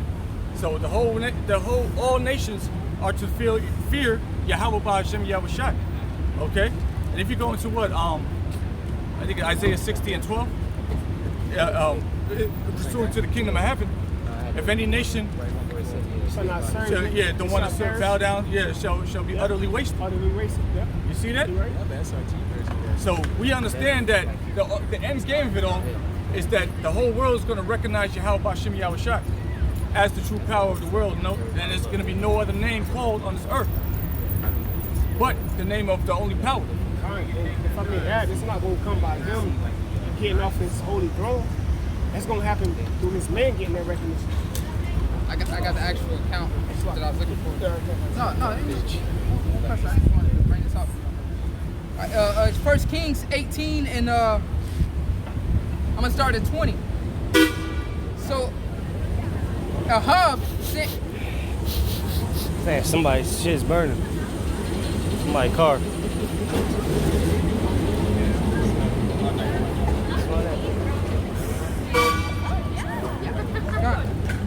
So Ahab sent unto all the children of Israel and gathered the prophets together unto the Mount of Carmel. Matter of fact, I got to start at 18, forgive me. 19, it says, Now therefore send and gather to me all Israel unto Mount Carmel, and the prophets of Baal 450, and the prophets of groves 400, which eat of Jezebel's table. So Ahab sent unto all the children of Israel and gathered the prophets together unto Mount Carmel. And Elijah came unto all the people and said, How long halt ye between two opinions? All right. So what's the true God between two opinions? How long? Y'all gonna have this debate, man. Fruitless. What's the real God Who's the living power? What ain't, man? So it says, if the Lord be God, follow Him. See, but if Baal, then follow him. Simple math. And the people answered him not a word. Then said Elijah unto the people, I, even I only, remain a prophet of the Lord, all caps Yahweh, all right? But all prophets are 450 men. And I believe this is the account that Paul mentioned. All right, he believed he's the only one left. I have deserved me 7,000 men and haven't bowed down to the image of Baal. So he said, I'm the only prophet. So this is that account, all right, that he quoted. Okay, but the point of him quoting that is like, look, man, I got 7,000 men. They haven't bowed to the image of Baal. All right, so don't worry about it. You ain't the only one here. Trust me. I got men reserved. All right, So reading on, it says, then said Elijah unto the people, I only remain a prophet of the Lord, but our prophets are 450 men. Let them therefore give us 2 bullocks, and let them choose 1 bullock for themselves, and cut it in pieces, and lay it on wood, and put no fire under. And I will dress the other bullock and lay it under the wood and put no fire under. Okay, so he gave him the choice. Yep. Hey, pick whichever one you want. Yep, bet. You know, you're Yep. a betting man. Yeah, go ahead. You know? You got first pick. You know? So it says, and ye call on the name of your gods, and I will call on the name of Yahweh. And the power that answers by fire, let him be God. And all the people answered and said, it is well spoken. All right, so let's do it. Yeah. That remind me of in Acts, you know, you had people sitting around waiting for debates. Yeah. That's what I was thinking of when Yeah. you said the 2. Yeah, The 2. you know, they had, you know, that's those same spirits, just you know, just back, just Reincarnated, different yeah. time period. You know what I mean? Oh, okay, let's see. Yeah. You know, that's all they waiting for some shit to pop off. Controversy. You know, yeah. I forget exactly what city it was that Paul went to. Was it where where the hill? Bulgarians or- The Athenians, where the hill was. What was it called? I forget exactly. I don't want to butcher it. Damn. But I'll look it up later on. Okay, But okay. yeah, it was a certain city that was waiting for debates to pop off and shit, man. You know, but cause you know. Was it during Mars? Where Mars? The hill Mars? Was it something like that? Or something? Not Mars. Yeah. Anyway, yeah. Go ahead. Yeah, because you know during that time, that was the Hellenization. So you Yeah, had a yeah. lot of Greek Greek philosophers. gods, yeah. Greek philosophy was a thing back then. It was the You same know? guys, just different names. Yeah, exactly. You know. Same gods of the Hamites, all right? Yeah. Egyptian deities and so on and so forth. So during that time, a lot of Greek philosophers, Greek. It's on Mars Hill. Was it Mars Hill? Yeah. Was Okay. it Mars it Hill? might be, yeah, Okay. yeah. Yeah, so you had a lot of Greek philosophers during that time. So you had a lot of people coming up with different doctrines and philosophies and shit, So a lot of debates going on. Yep. But anyways, going back to the point, 1 Kings 18 and 24. And ye call on the name of your gods, and I will call on the name of Yahweh, and the God that answered by fire, let him be the power. And all the people answered and said, it is well spoken. And Elijah said unto the prophets of Baal, choose you 1 bullock for yourselves and dress it first. For ye are many, and call on the name of your gods, but put no fire under. And they took the bullock which was given them, and they dressed it, and called on the name of Baal from the morning even until the noon. So they was calling on the Lord from the morning sunset to about 12 noon. All right? And what? They was getting no answer. Whatever the fuck they were calling on. Yeah, From morning even unto noon, saying, O Baal, hear us. From morning to noon. Yep. But there was no voice, nor any that answered. And they said, leap. And they leaped upon the altar which was made. And it came to pass at noon that Elijah mocked him and said, cry. He came and scoffed at him. Yep. Cry aloud. Righteous call. For he is a God, either is he talking, or he is pursuing, or he is a journey, or peradventure he sleepeth and must be awake. Scoff. Right? Hey, mocking, man. And they cried aloud and cut themselves after their manner with knives and lances, till the blood gushed out upon them. And it came to pass, when midday was past, they all prophesied unto the time of the offering of the evening sacrifice, and there was neither voice, nor any answer, nor any that regarded. And Elijah said unto all the people, come near unto me. And all the people came near unto him, and repaired the altar of the Lord that was broken down. And Elijah took 12 stones according to the number of the tribes of the sons of Jacob, unto whom the word of the Lord came, saying, Israel shall be thy name. And with the stones he built an altar in the name of Yahweh. And he made a trench about the altar as great as would contain 2 measures of seed. And he put the wood in order, and cut the bullock in pieces, and laid him on the wood, and said, fill flour, barrels with water, and pour it on the burnt sacrifice, and on the wood. And he said, do it the second time. And they said it the second time. And he said, do it the third time. And they did it the third time. And the water ran round about the altar, and he filled the trench also with water. And it came to pass at the time of the offering of the evening sacrifice that Elijah the prophet came near and said, Lord God of Abraham, Isaac, and of Israel, let it be known this day that thou art God in Israel, and that I am thy servant, and that I have done all these things at thy word. Hear me, O Yahweh, hear me, that this people may know that thou art the Lord God, and that thou hast turned their heart back again. Then the fire of Yahweh fell and consumed the burnt sacrifice. That's right off rip. And that was right off rip. All right, it didn't say, and then at sundown or noonday the next day. No, it was immediately. Yep. Yeah. Right on them. That same hour. Okay. The Lord revealed himself. All right. See, that's the power we call him. That's the same power we call him. And we know that the Lord's not going to come back when we ask, because everything is for a time period, a point in time. And if I may say this too, to add, and that's happening now. Did not the scripture say he had set up us the apostles last? So you got all these guys right now. Oh, this is a true guy. You got all these philosophies out here, but when it comes to us, the Israelites, we the last ones set up. Really? Right? So they like, everybody like, them niggas ain't got the truth. They don't got nothing popping.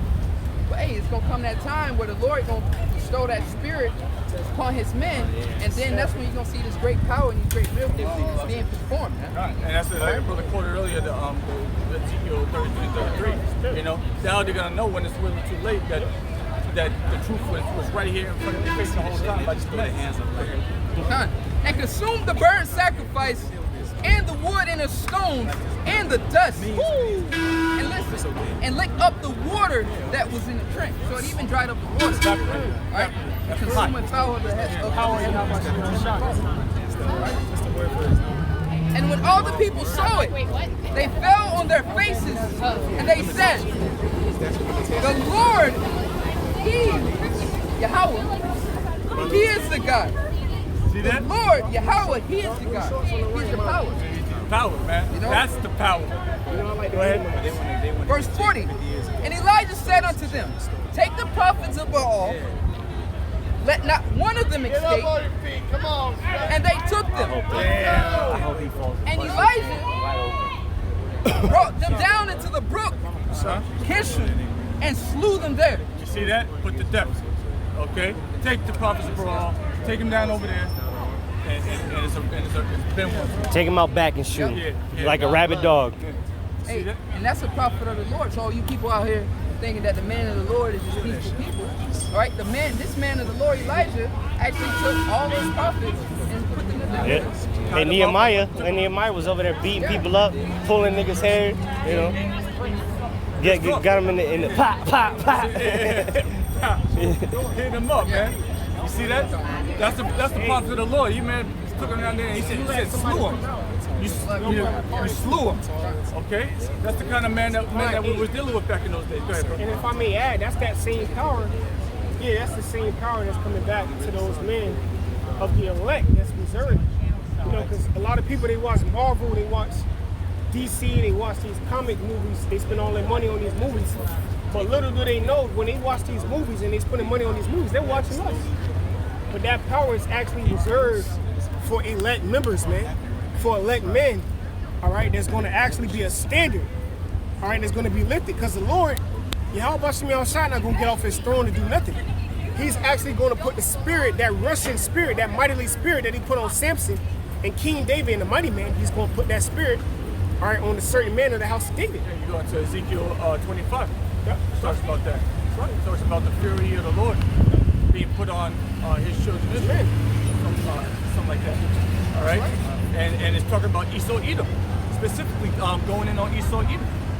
All right, to do things like what? Call fire from heaven. That's gonna be child's play. When you have the fury of the Lord on you. Yeah, something you bringing up. Continue where you left off. and Man. then- That's Yeah, all I want. Spirit. I just wanted to, establish the point. That's how the Most High, pretty much make himself known. All right, show he's a true living power. All right, living. Okay? Exactly. The key word is he's a living God, man. All right, the living power, and that's how he always pretty much established himself. Yeah. All right. Hey, and to back you up too, when all these kingdoms fell, I mean, who's still listening? How about Shimei Shai? Here it is. All these kingdoms fell. Now you got Esau Edom rule. But who's living? Who set up the basis of man? Psalm 75 and 7.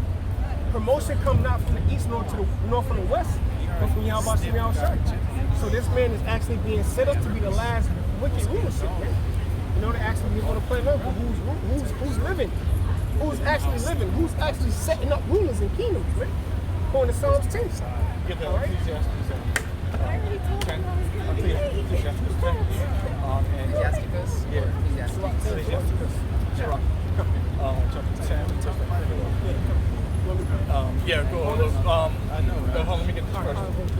Yeah, he said just go outside. Step outside. Yeah, go ahead, guys. This is Sirach, or Ecclesiasticus 10 and 4. The power of the earth is in the hand of the Lord, Yep. and in due time. But hold on, you said the power of the earth is in the hand of the Lord. When that Lord is, again, referring to our Heavenly Father, Yahweh. So it's the power of the earth. All right, no matter what that power may be and what time period it may be, that power is in the hands of the Lord. We talk about the king's heart. How's it go? King's heart is in the hands of the Lord also. See that? Yep. All right. 21 and 1. Yep. And whithersoever he turneth. Yeah, kind. So the Lord is pulling the strings on everything out here. Okay, Yahweh Shimei Shai is the one in control no matter what happens. The whole population of the earth would have died. It's because Yahweh Shimei Shai soul was good to do that. We know that's not the prophecy, but that's what I'm saying. The Lord is in control of everything. So when the hell breaks loose on the earth, that the Lord is the one that made that. What's it say? Evil been done in the city, and the Lord ain't not done it. They've been saying that. It was supposed to be the next one. It's supposed to be the 1.6. 10 and 4, Sirach, That died out. The So power maybe of the they'll bring it earth. back. I don't know. is in the hand of the Lord, I'll buy it. Right? They bring back the ark. and in due time Due time. he will set over it one that is profitable. All right. And again, that's in due time. So in other words, it goes Don't bring back it to back. patience. Don't bring the ark. So we understand that this world that we live in is ran in complete wickedness.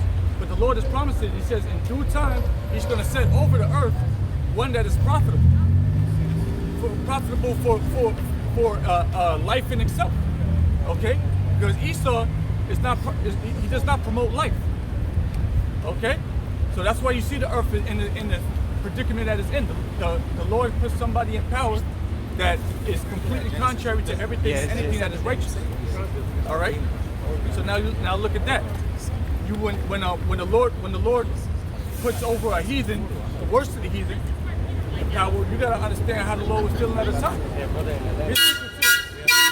His people completely disregarded the Lord, the Lord's Lord. And so the Lord had to do something about that. That was go back in the Daniels, right? Finish off that. This is, last two precepts. Daniel chapter 6, verse 26. I make a decree that in every dominion of my kingdom, men tremble and fear before Yahweh Shimei Shai. Imagine how you might have been saying that, man. I make a decree that men tremble in fear.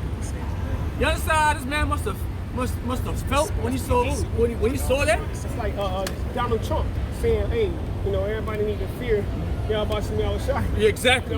Man, The president, that's the king. you gotta. Hey, at that point, you gotta believe. All right, you gotta believe because you can probably see it in the king's eyes. That how he must have felt when he took that when he went down there and that man was not even touched. Yes, that's when Jake will believe. When Trump tells him to. Yeah, you know what I'm saying. You would have to believe, bro. Like if he's like, yo, you gotta, like he's in complete fear. You can see it. You would be able to see it. Hey, a heathen? You gotta be kidding me. Start calling Yahweh Shimei Shai. Okay. Proverbs chapter 20, verse 2. The fear of a king is as the roaring of a lion. Say it again. Proverbs chapter 20, verse 2.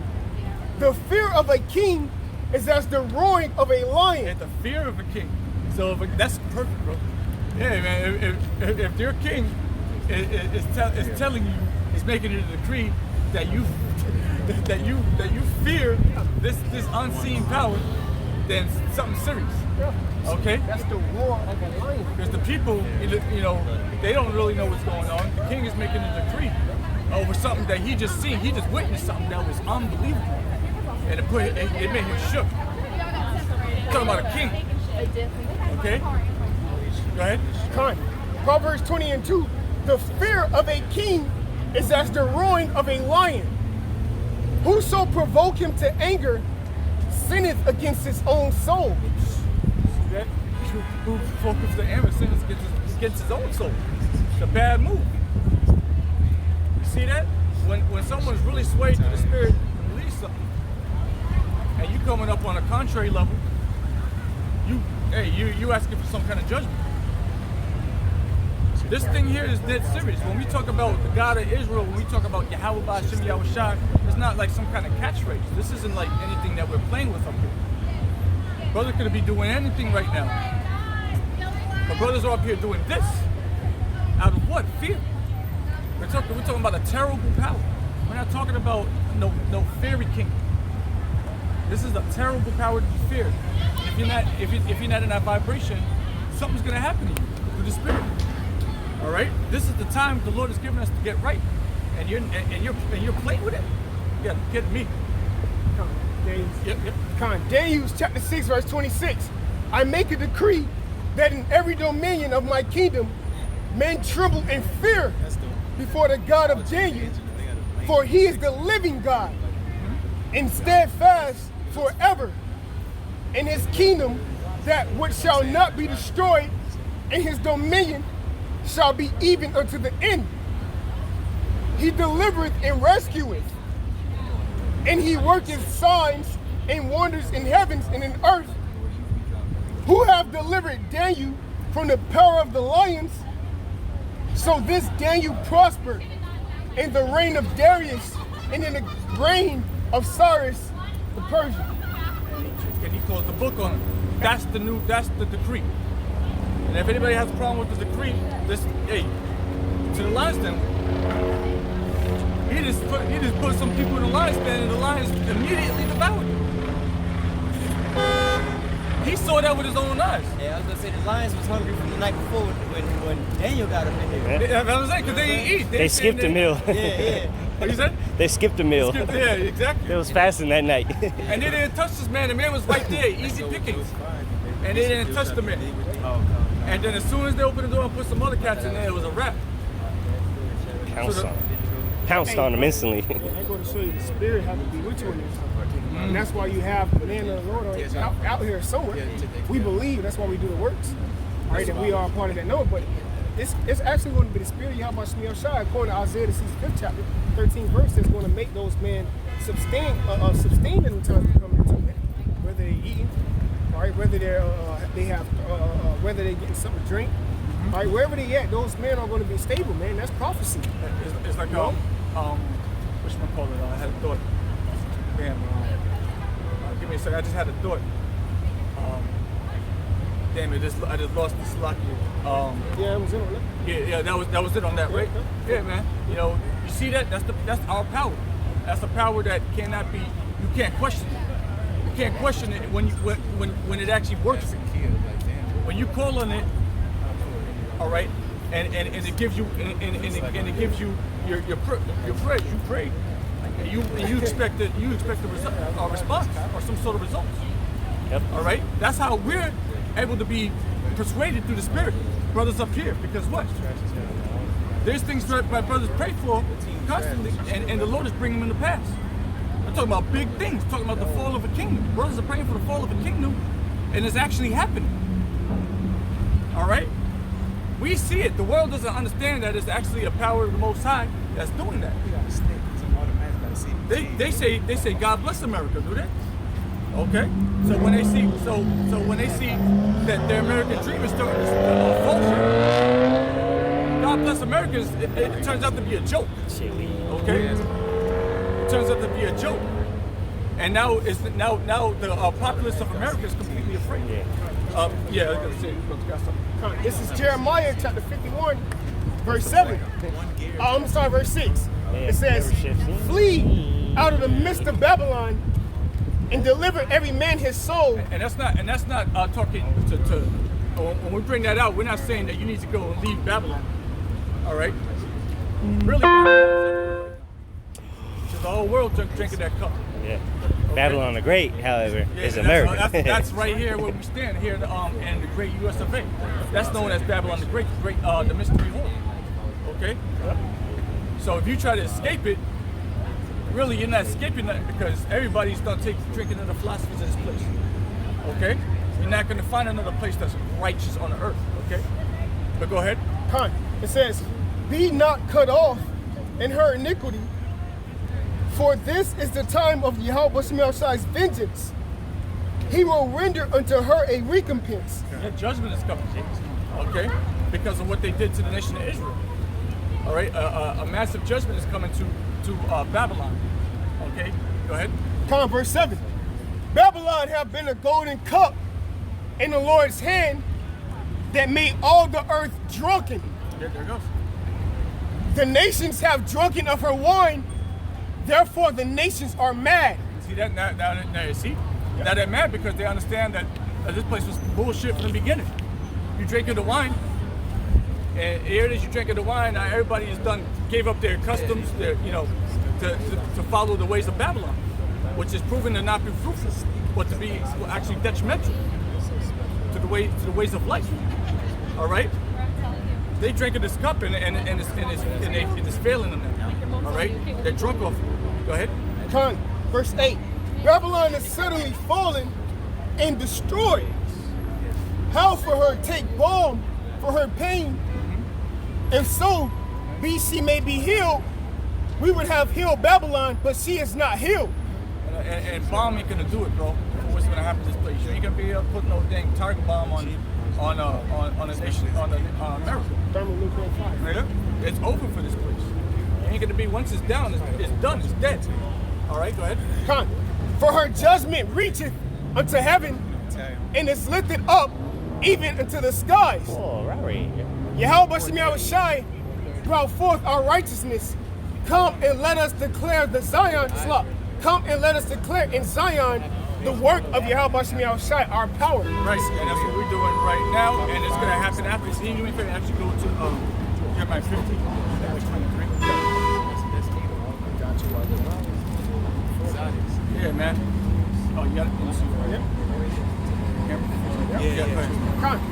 This is Jeremiah chapter 50. This is Jeremiah chapter 50, verse 23. "How is the hammer of the whole earth cut asunder and broken?" Yeah, how is the great America, the land of the free, home of the praise? How in the world how you get fallen so low? It's unbelievable how much this place has fallen. How the mighty have fallen. The hammer of the whole earth. The place where the first atomic nuclear bombs was dropped. Or you said atomic bombs. Sent from. Okay. This place did that. 9,000 RPM. Wow. Wow, look how far he's fallen. Go ahead. Finish it off. It says, "How is Babylon become a desolation among the nations?" How does Babylon become a desolation for the nations? Wow, Babylon, look at you. Unbelievable. You was the best before. 50 years ago, you had people, flocking to America. From all these different countries to have a better life, to try to make their dreams come true. If I say this too, that always feels so good. To be like, yeah, look at you now. Yeah, oh shit, you was the man a week ago. Now look at you. You know what I mean? Yeah, that comes to Hey, that's that blessing. Blessing is the man to see the. That's what I'm saying. Oh, okay. Yeah. Go ahead. No, I was gonna say that's perfect. Go ahead. Yeah, to see the fall of his enemies, man. You see, revenge is the best thing. You see the fall of your enemy. That's what the Lord has in store for his sons. Okay, the Lord is gonna let his sons see the fall of their enemy. That's the best reward. That is the next to getting. You know what? Meow meow. Okay. That's true, because even though it's coming, Esau don't want a soul to believe. he don't want nobody to believe that they can actually have a chance at being saved, man. You actually gonna have souls. You actually have people out here on the planet Earth that's gonna be able to be saved from the destruction. But he wants you to believe that not only is he gonna be destroyed, but you're gonna be destroyed right with him. All right, but that's why the Most High set forth his apostles last, as it were, appointed to death. All right, to teach you about the salvation, man. You know, the things that's getting ready to come. Because Esau, Edom, he don't want you to believe that there is a way out, man. He wants you to go. He wants you to be cast. He's the only way. Yeah. He wants you. the only way. Right. He wants you to be threw away with these nukes. With him, man. No, he don't want you to think that. Oh yeah, you the people of the Bible. All right. The Lord, Yahweh Shai is your powers. You are the real Hebrew Israelites. But this is why you have certain people like Stan Lee. All right. You have certain people out there that when they cleave to the Bible, guess what? They get off. They get bugged out. They get bugged out. They get bugged out, and guess what? They get off, man. But the whole time they trying to wake us up, trying to tell you who you are, man. But Esau don't want you to wake up to who you are, because he know that when you wake up, that's another step closer to his kingdom falling. Hey, you watched that movie Glass? I believe it was a Marvel movie, right? It's the whole movie is about keeping Jake asleep, man. Not letting them know their full potential, lying to them. You know, at the end of the movie, it came out though. You know, it ended up being on the news and shit. I didn't see that one yet. Man, I know you told me about that John a long time ago. I got to see that one. Hey, there's another shit you sent out on that app about the Israelites or some shit. Oh, the new one coming Yeah, I out. was talking to him. Yeah, that shit nonsense. there was Wow. Yeah, see, they make a mockery. Yeah, But it's the thing is, It's an actual they movie. classified them as terrorists. Yeah. They did that. That's the point. We getting That's closer the to seed. That's the seed they wanted to plant. And that's they the actual made- movie coming yeah, out. They Yeah. made mockery out of it, but the point was they tried to plant it as their terrorists. Yep. And they showed how to. They showed like what HOI be doing in the classes and shit, in a little office space with chairs and shit. That's so that's yeah. Like what the fuck with the Star of David, so-called Star of David, you know. Yeah, man. They won't show the apostles out there on the corners bringing out the truth. Nope. They won't show that. And it won't help anyways because you know it's all about their downfall. Yeah, You I know? mean, remember in that one movie, I can't remember what it was. It was on a YouTube movie. It was, I think it was on YouTube. Maybe it was an actual movie, but they had showed I forgot what camp it was, but they had the 12 tribes sign. They had the slavery sign. Called Barry. Barry. Okay, so it was an actual movie, yeah. Hey, and that, I think it was that Mission Impossible. They had the opposition. Apostles, yeah. The apostles and all that. This is Sirach 25:7. There be 9 things which I have judged in my heart to be happy. In a 10th, I will utter with my tongue. A man that have joy of his children. Which is something that Jake does not have in this place. Exactly. Jake cannot actually enjoy his family. All right, have a family in peace. All right, with his women or whatever the case may be. That's unheard of in this kingdom of America. When Jake has a child, it's not but stress and aggravation. All right, and then the woman ends up separating from him and making him pay for a child he can't even see. You know, you can't enjoy your children here, or Esau will take them away because you persecute your children. Your children end up becoming spaced out, bugged out because of the TV and the education system. In the state owns them. Yeah, state owns them. State owns them now. So you can't enjoy your child. You make one so-called mistake, hey, they'll come reclaim your child. Child protective service, CPS. Yeah, way off. Yes, they'll come take it. That's pretty much what they tell you. Like, you treat this right because it's ours. Belong to ours. And as soon as you mess up, we come and take this from you. This ours. Then pretty much. Then we tell you to, do what you're supposed to do and take care of it. I told you, they take it. it's ours. Oh, you want to do it? Oh, you take it. I'm gonna give it to a homosexual, and then that's it. Hey, speaking from experience, when my chick or whatever you want to call her had the baby, they read her whole line before we left out the hospital. Never shake your baby. Like they gave you rules. Checklist. Like they gave you rules on what to do with your baby when we left. Like you should never ever shake your baby. Like they gave you rules, so they letting you know, like, look, Shake. it's ours.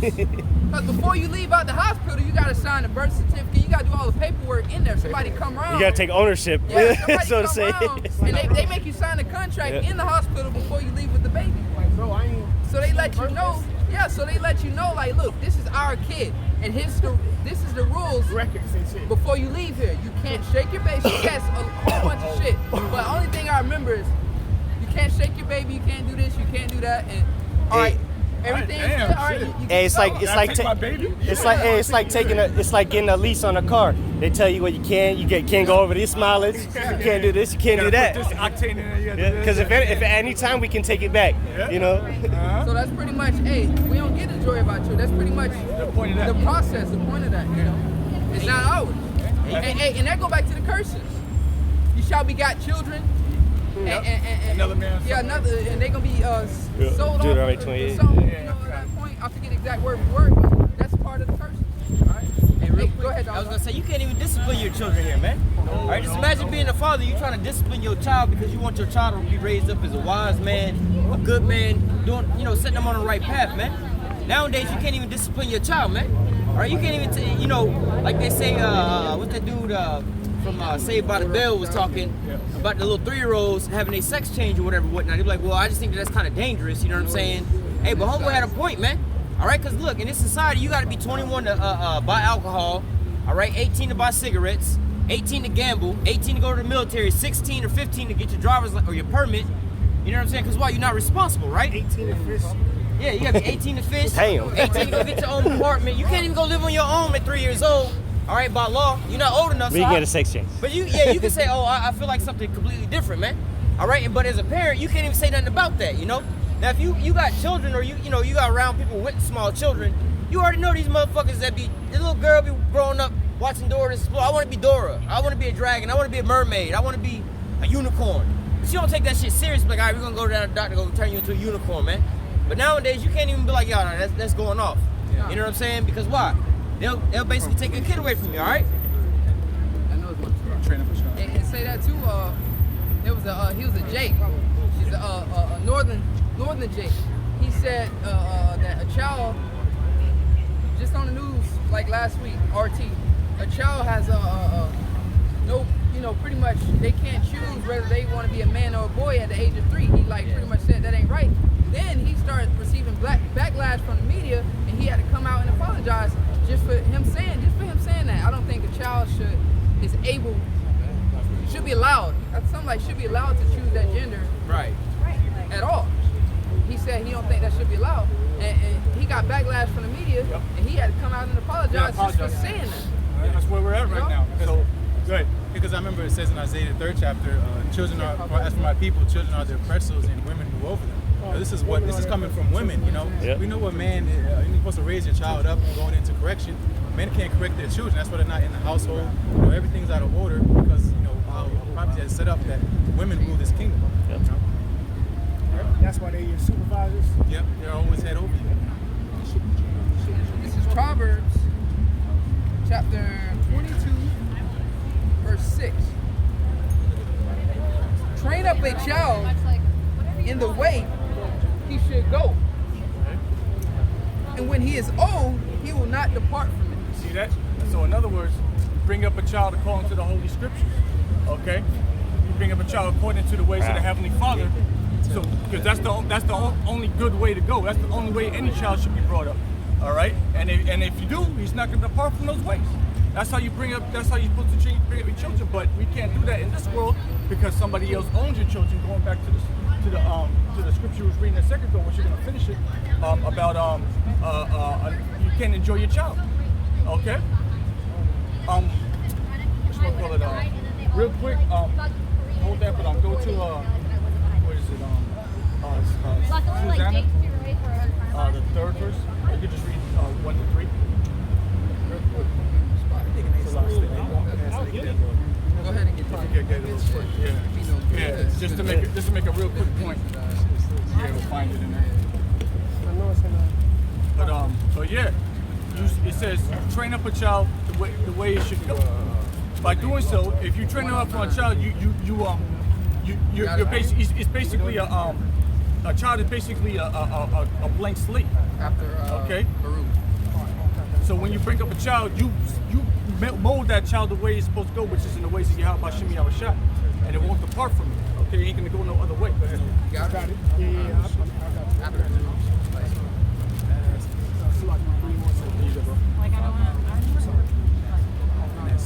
I got you. You got it. We're first. Oh, I'm here. What you want? 1 to 3. 1 to 3.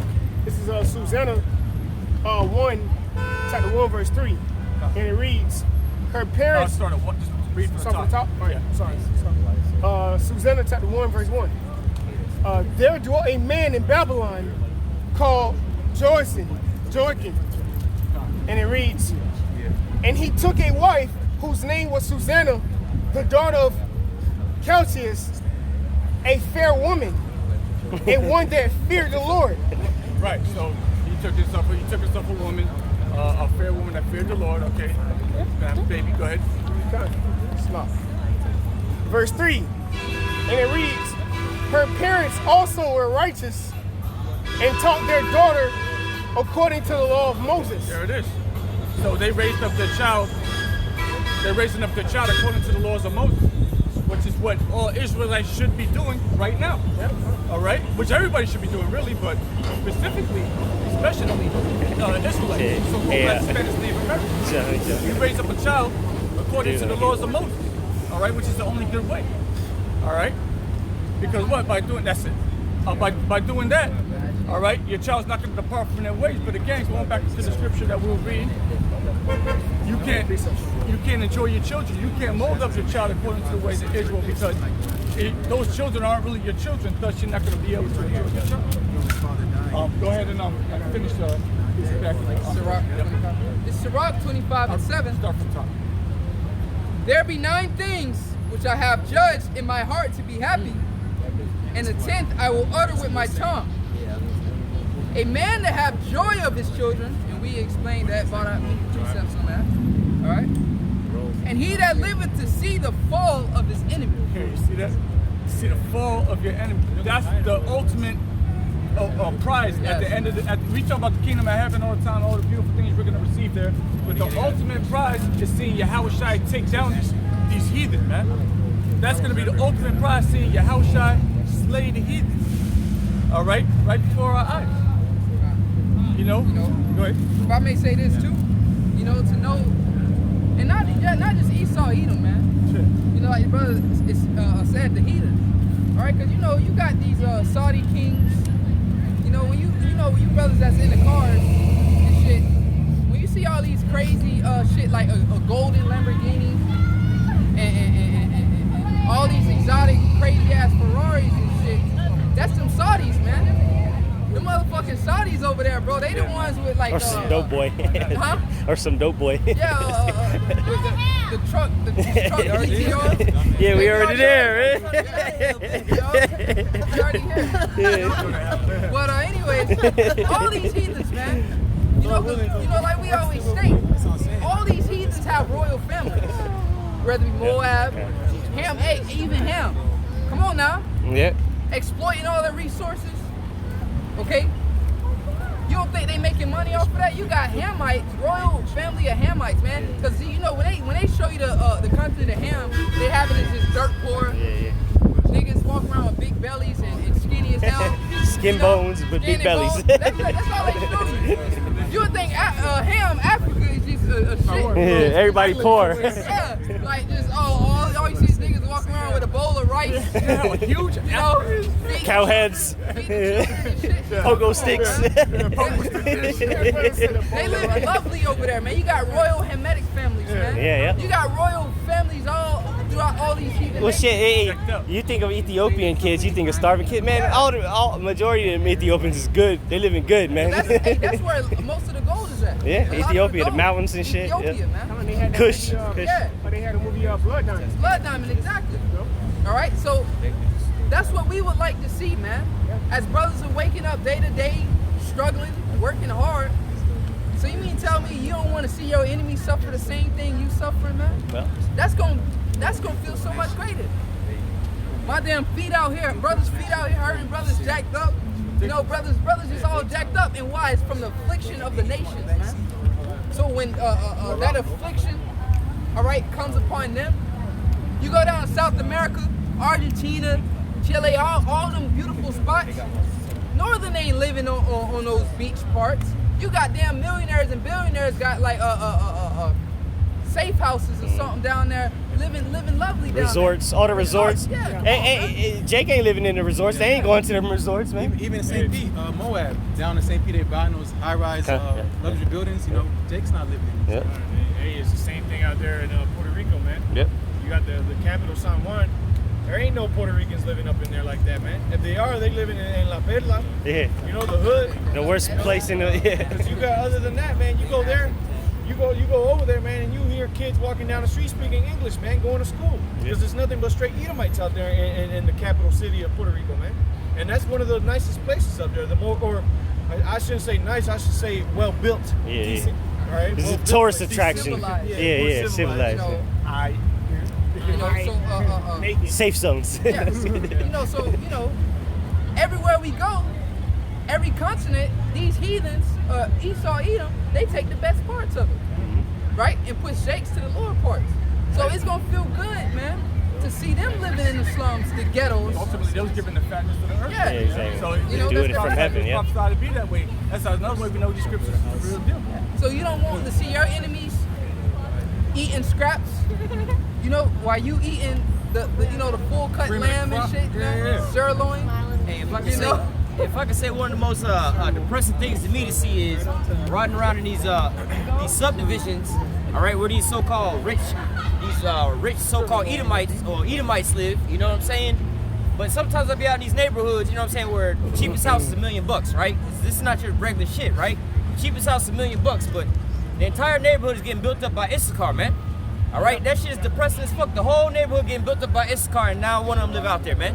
They don't live like that, man. Well, that's a curse. That's another That's curse. what I'm saying. Yeah. You got these Edomites that be like, no, we gotta have, you know what I'm saying? Some of these neighborhoods I be going in, they got a main fence to get inside. You gotta give me your ID. Security. Yeah. Then you got 4 or 5 more fences inside the neighborhood to get to other parts of the neighborhood. But yet and still, you know, it's all blocked off. But Issachar, you know, Issachar out there building up the place, but they can't even actually get entrance into that neighborhood, man. All right, they can only go out there to work, man. Yeah, once construction's done with it, the cops get called on them. Yeah, I mean, they got signs out there now, so this is construction entrance, you know what I'm saying? No loud music, no alcohol, no drugs, whatever, whatnot. Like, it's only one house with somebody living there in the whole block. All the other houses getting built up. If I may say this, and basically, the words like you said, no this, no that, no that, basically, all of that is modern day signs saying no Negroes, Yep. Right. no Mexicans. That's all, those are modern day signs, because why? Jake can't afford to live out there.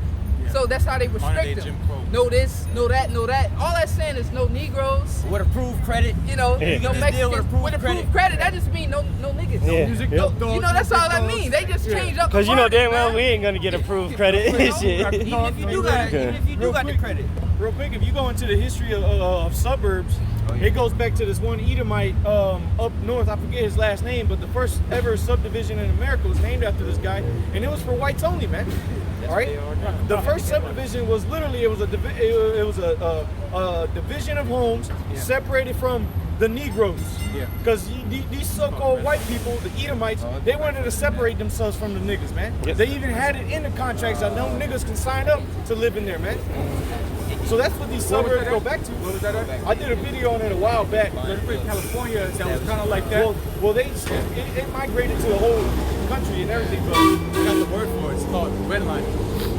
Yeah, Redlining. This is redlining in the United States and Canada.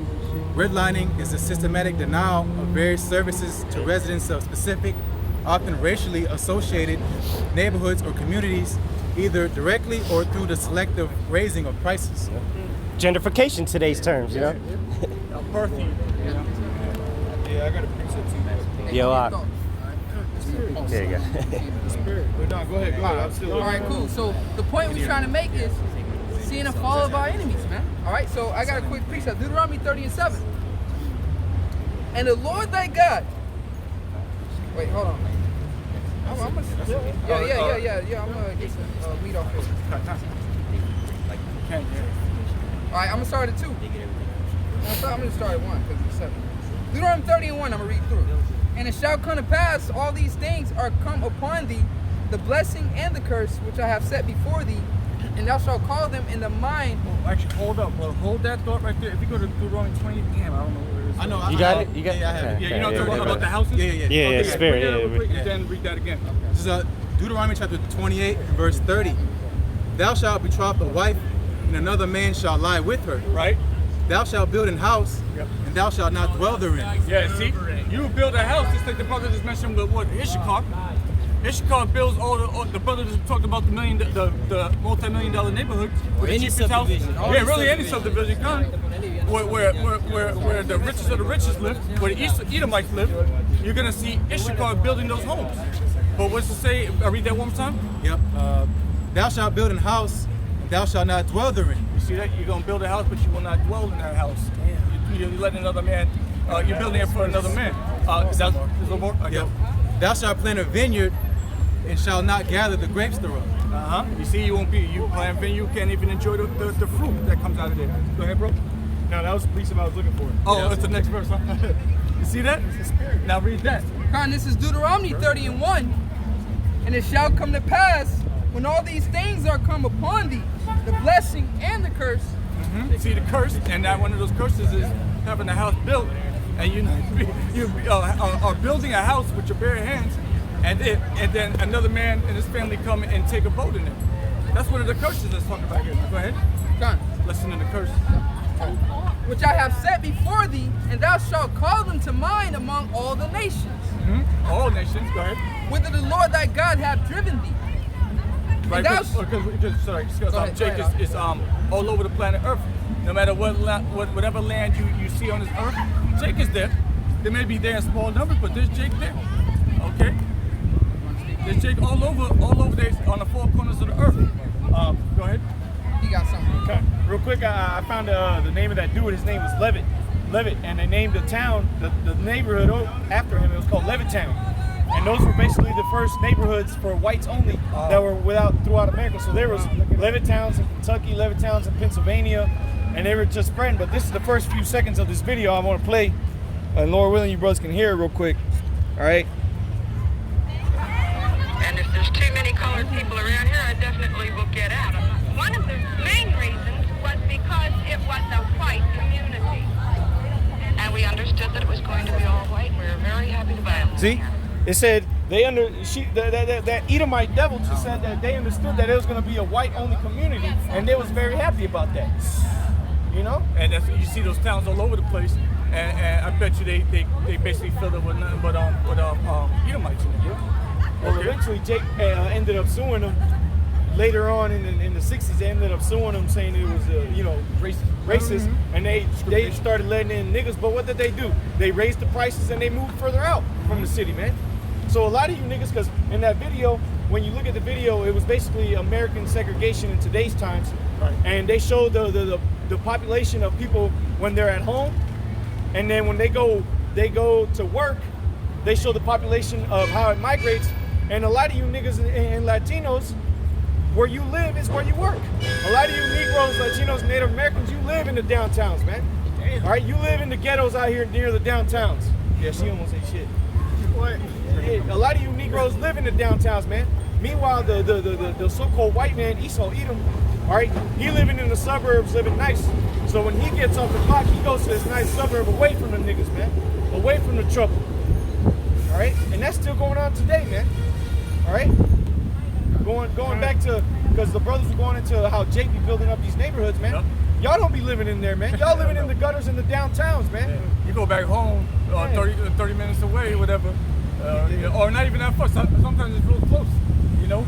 Hey. You're in one city, one part of town is fucking lovely, and then you drive 5-10 minutes, a couple blocks up, and it's a whole different world. Hey, and Jake houses be right by the factories. Yeah. Yeah, industrial. With all the smoke and shit coming up. You know what I mean? Yeah, the industrial. Yeah, that's where Jake should be at. Hey, but going back to these Edomite neighborhoods, man, that got all these fences up to keep Jake out. Who's all the service people coming in there to cut your grass, clean your pools and things like that, man? All right, at the end all be all, you ain't got nothing but Jake walking around out there, man.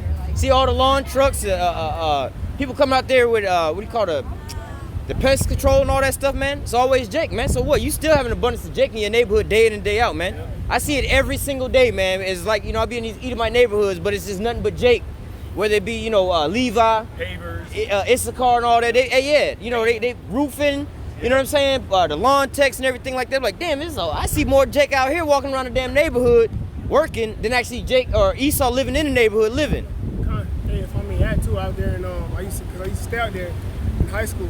You have right now we in Tampa, but you have New Tampa, man. And out there in New Tampa, all right, you don't have a Popeyes. You don't have McDonald's. I'm serious. I used to go to high school out there. Kind of go to those neighborhoods after 6 p.m.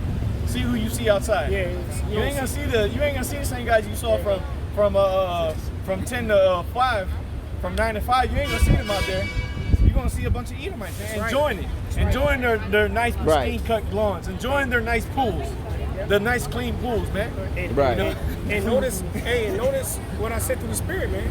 We in Tampa, but you have something called New Tampa. Mm-hmm. You know what I mean? You don't have Miami and New Miami, man. But they're going to show you where the property. Yeah, they're going to this game. Yeah, they're going to show you where Jake at, man. You know, Jake. They know where Jake at, man. So that's why they had to separate themselves from us, man. You ain't gonna find no Popeyes out there, man. You know? Hey, like Jake said, Jake cleaning the pools, right? Esau swimming in them. Right. Right? You know? Hey, the brother servants and horses. Yep. Hey, the brother, Rakai Kwam, the elder out there from London. All right, he was talking about this last week, man. All right, he was on the video doing an algorithm with the elder Ariella. All right, and where the brother said that he works at. All right, it's this district where there's nothing but rich-ass Edomites. But where he's at, where Jake works at, it's nothing but KFCs, McDonald's, and all these wing spots. All right, but then what? As soon as you leave that block, it's nothing but health food stores and yogurts and Starbucks. You know? It's going to be a restaurant you can't pronounce. Fresh kitchen. Yes. You know? Hey, I can give a testimony to that. I used to tell my friends about that, like, yo, listen, from, on this side of town versus this side of town, you can just go in the grocery stores, man.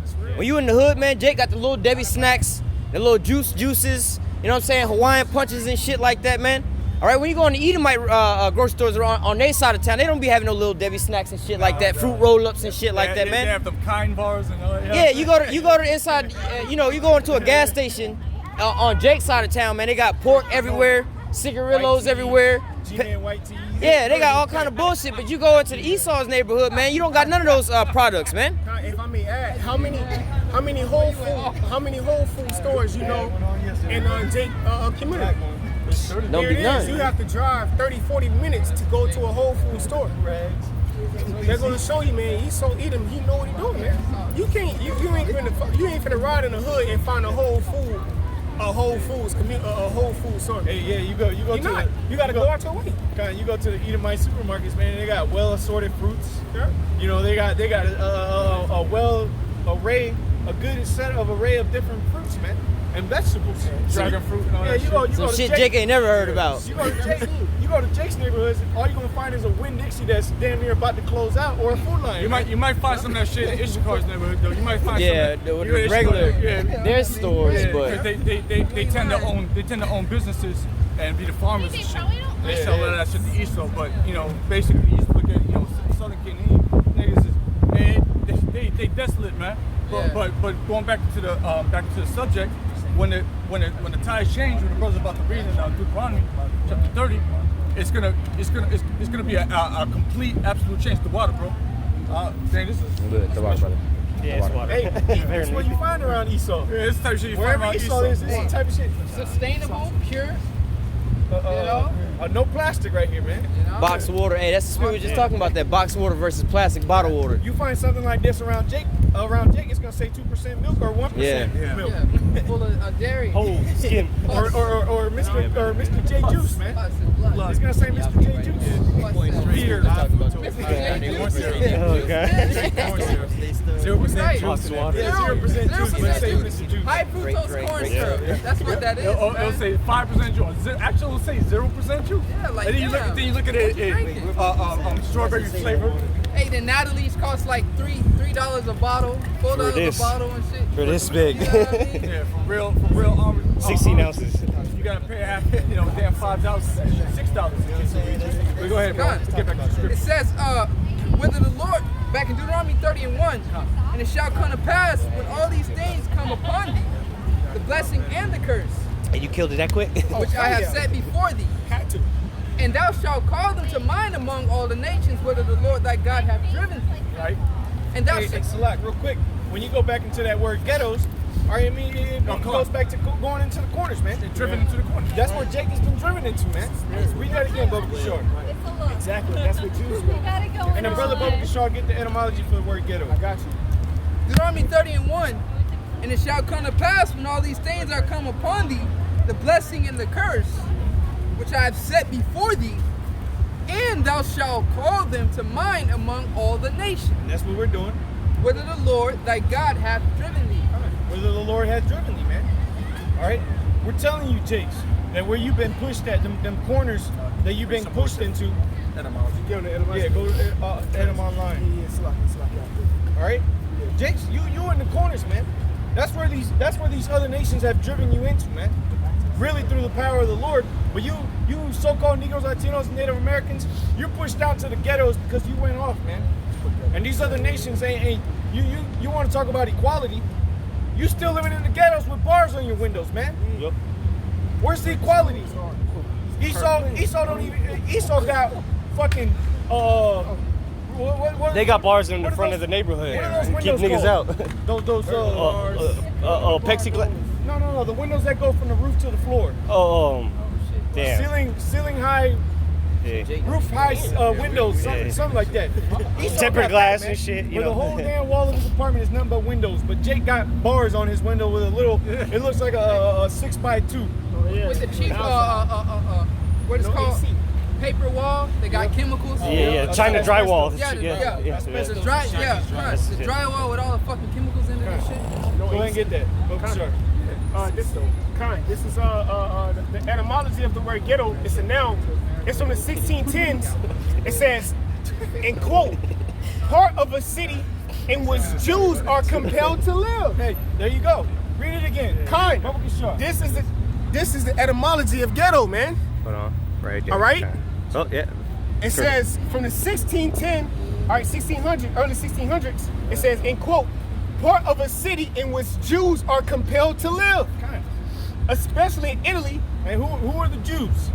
The so-called Negroes, Latinos, and Native Americans, man. The Israelites.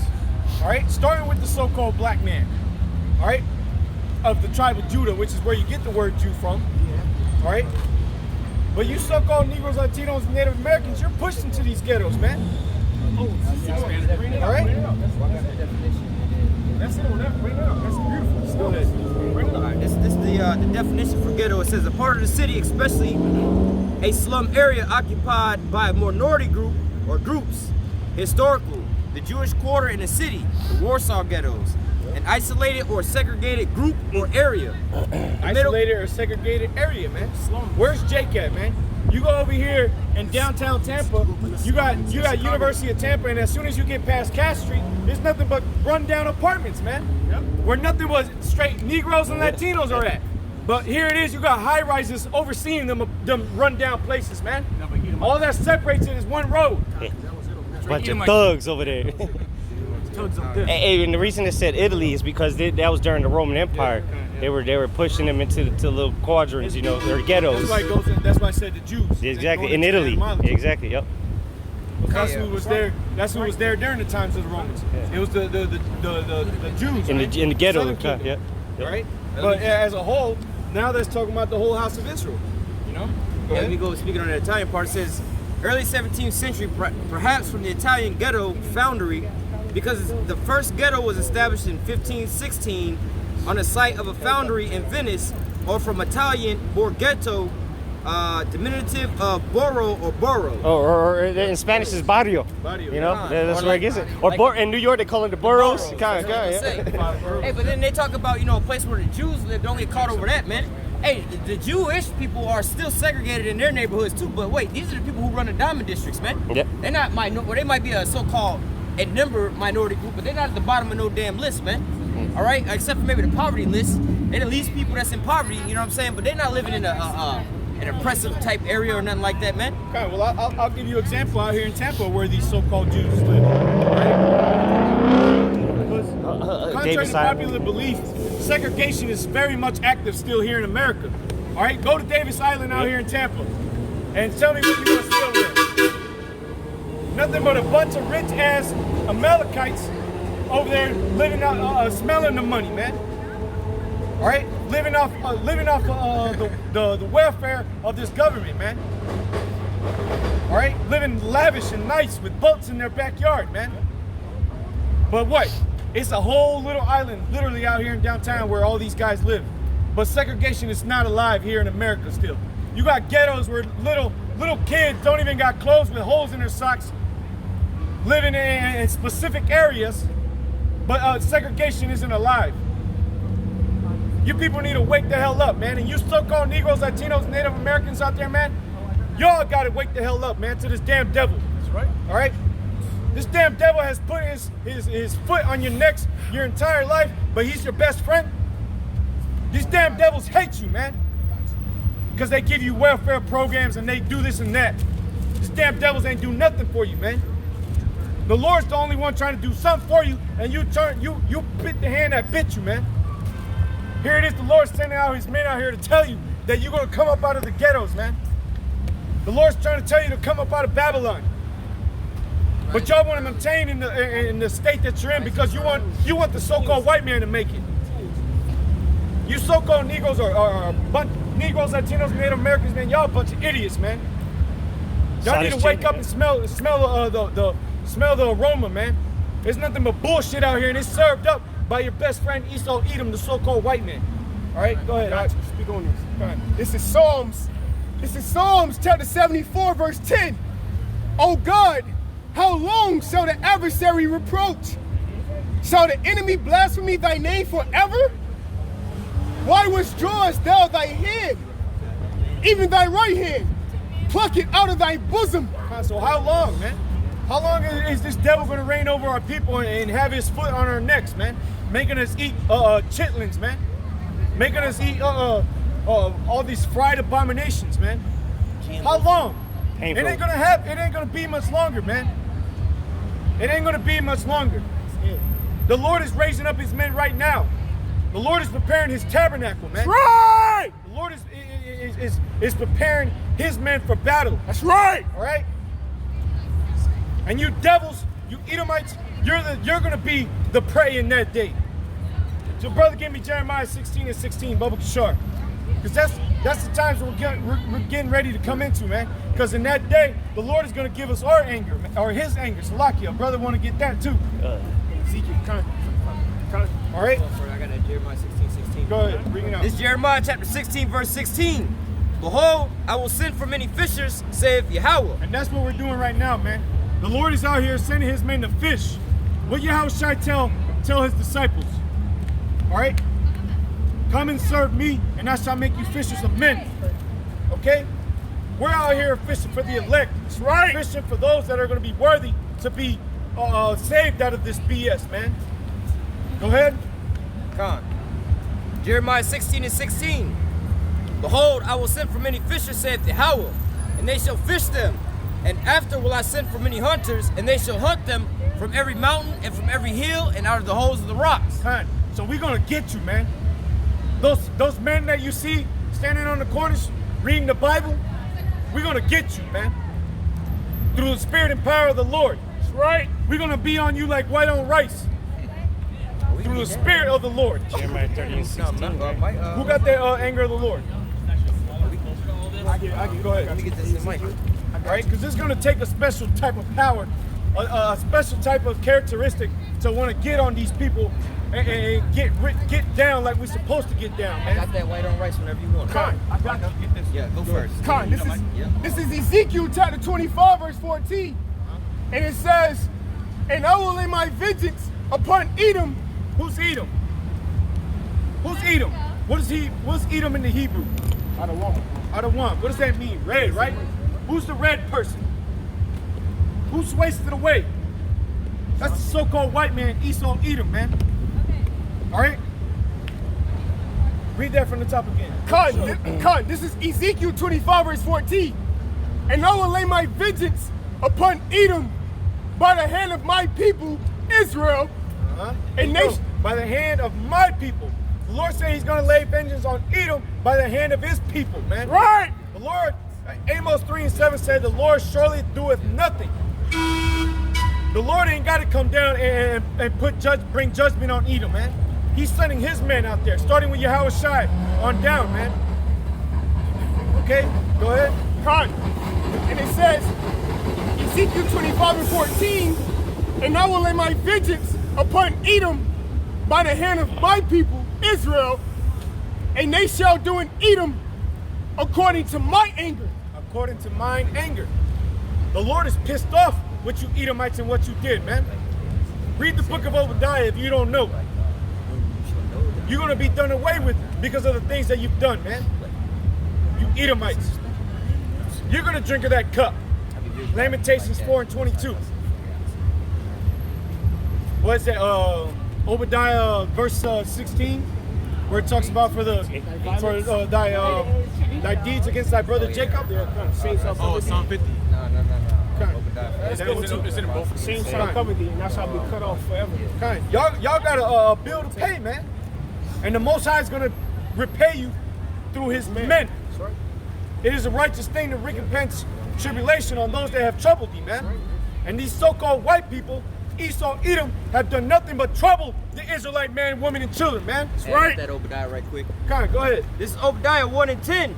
For thy violence against thy brother Jacob, shame shall cover thee, and thou shalt be cut off forever. And the shame is covering you devils now. That's right. You hear this? The truth is being revealed, and all you can do is look down at the floor as you walk away, because you people are ashamed of what you did, man. But the Lord is getting ready to repay you for that. That's right. You push our people into the ghettos. You feed us slop. You literally, you got devils driving by talking about go to hell, but you got us in hell, man. You got the so-called Negroes, Latinos, and Native Americans living in a real life hell right now, man. But we supposed to go where? Where we gonna go? We ain't got nowhere to go. The so-called Negro, Latino, and Native American is oppressed on every side, man. Shit, it gets worse than this? Damn. Hell? There's an actual hell? GMO food? Fuck. I'm eating fake food, man. Was that it in Ezekiel? That's a little bit more. Go ahead. Ezekiel 25 verse 14, and I will lay my vengeance upon Edom by the hand of my people Israel, and they shall do in Edom according to my anger and according to my fury, and they shall know my vengeance, saith Yahweh Shem Yahushai. And in that day, you Edomites and these other heathenistic nations, y'all gonna know that what is being done unto you is of the Lord. You're gonna know that revenge was coming back onto you, because it's gonna be revealed, and the Lord is revealing it right now through his prophets, man. The skirt is being lifted, like you brothers were going into earlier, man. Right. The Lord is revealing you devils for the real piece of turds that you are, man, and for the atrocities that you have done to our people. That's right. You had something, brother? Yeah, I got that white on rice you was talking about. Go ahead. This is the book of Micah, chapter 5, verse 8. Yeah. And the remnant. Start 7. Start 7? Salat. This is Micah chapter 5, verse 7. And the remnant of Jacob shall be in the midst of many people as the dew from Yahweh, as the showers upon the grass that tareth not for man, nor waiteth for the Son of Man. And the remnant of Jacob shall be among the Gentiles in the midst of many people, as a lion among the beasts of the forest, as a young lion among the flocks of sheep, who if he goeth through both treadeth down and teareth into pieces, and none can deliver. None could deliver, man. Going back to that curses, man. No man shall buy thee. All right? Because ain't nobody going into these ghettos, ain't nobody going to the barrios and these 12-story apartment complexes that are run down with the elevator smelling like piss. Ain't nobody going in there and saving Jake, man. Right. Ain't nobody going in there and giving Jake a break, man. Hey, let me read the next verse, because, hey, look, we're not going to, hey, the Lord is really going to be the one to come and give us the spiritual, he's already given us the spiritual power by waking us up now to get up out of this here place, man. All right? But what, when the Lord ultimately gives us that power, man, we're gonna break these damn heathen in half, man. Yep. All right? That's why we just read it, man. We're going to be in the midst of them like the dew on the grass in the morning, man. Yep. You know, like when you wake up in the morning, the grass is all completely soaking wet, man. Yep. All right? We're already in the belly of the beast right now, and everybody is coming up against us. All right? But ultimately, hey, the Lord going to put that power on us, and this is, hey, man, that exceedingly great army is being raised up in the belly of the beast already, man. before you read that, real quick, Yahweh Shemi Shai came rushing as a mighty spirit upon Samson, man. That same spirit is reserved, that same power is reserved for men out here on the planet Earth. In that time of vengeance, all right, because it's going to be a axe that's going to partake, but in that time, when Esau come down as a flood, the Lord is actually going to put the spirit rushing mightily on certain men out here across the four corners of the earth, primarily here in Babylon the Great, man. All right, and that spirit is going to ignite these men, all right, to be running as sparks among the stubble, man. All right? Hey, those men are being risen up right now, man. The anger of the Lord is already being stirred up in the men of the Lord, man. We just holding our peace because that's the orders, man. The Lord said not to take vengeance. The vengeance is of the Lord. So we're just waiting for the Lord. Those men are already being risen up right now. Right. If it's the Lord's kingdom, it would be fighting right now. Yep. He said, "Ye that wait upon me," you know. And real quick, let me finish off. I'm gonna read 2 more verses. Verse 9: Thy hand shall be lifted up upon thy adversaries, and all thy enemies shall be cut off. Who are our adversaries? First and foremost, Esau. All right, the Moabites, the Philistines, which are the Hamites. All right, Ammon, Ishmael. All these nations had a doing in the downfall and the slavery that Jake had to go through. Right. That the Israelites, the so-called Negroes, Latinos, Native Americans, all those nations are our adversaries, man. Read that again about the adversary, Bubba Kishore. This is verse 9, Micah 5:9. Thy head shall be lifted up upon thy adversaries, and all thy enemies shall be cut off. Thy hand shall be lifted up against thy adversaries. Right. Man. We're going to put y'all in the meanest guillotine you've ever heard of, man. Right. All right? Let me read one more verse. Jump into verse 15. And I will execute vengeance and anger and fury upon the heathen, such as they have not heard. Yep. And it's going to be unheard of what the Israelites are going to be doing to the heathens, man. Especially you Edomites, man. That's right. All right? You see, you get these Edomites that take pictures and videos like we're a bunch of zoo animals up here, you know? But then if we do that to them, they want to call the cops and say, this man's taking the pictures of me. And I feel, I don't feel right. I don't feel comfortable. You see, man, hey, man. You devils, bro. Jake get You killed devils. that. Yeah. Say, The audacity of you devils, man. It's almost time for it to be let loose, bro. Go ahead, brother. Get that, brother. We're gonna precept about men getting raised up. It's Psalm 50, verse 21. Salak, quote that again. Psalm 50 and 21. These things hast thou done, and I kept silence. The Lord kept silent while you other nations were doing this stuff. All right. What did the scriptures say? Though judgment isn't executed speedily. All right. The heart of man is set to do wickedness, roughly paraphrasing, or to do evil. You know. So go ahead. Thou thoughtest that I was altogether such an one as thyself. They thought, hey, shit. Yeah, we doing what the Lord has told us to do. And to back you up, the scripture says, surely thou art power, thou hidest thyself. So this whole time, he feel like the Most High with him because he hid his power.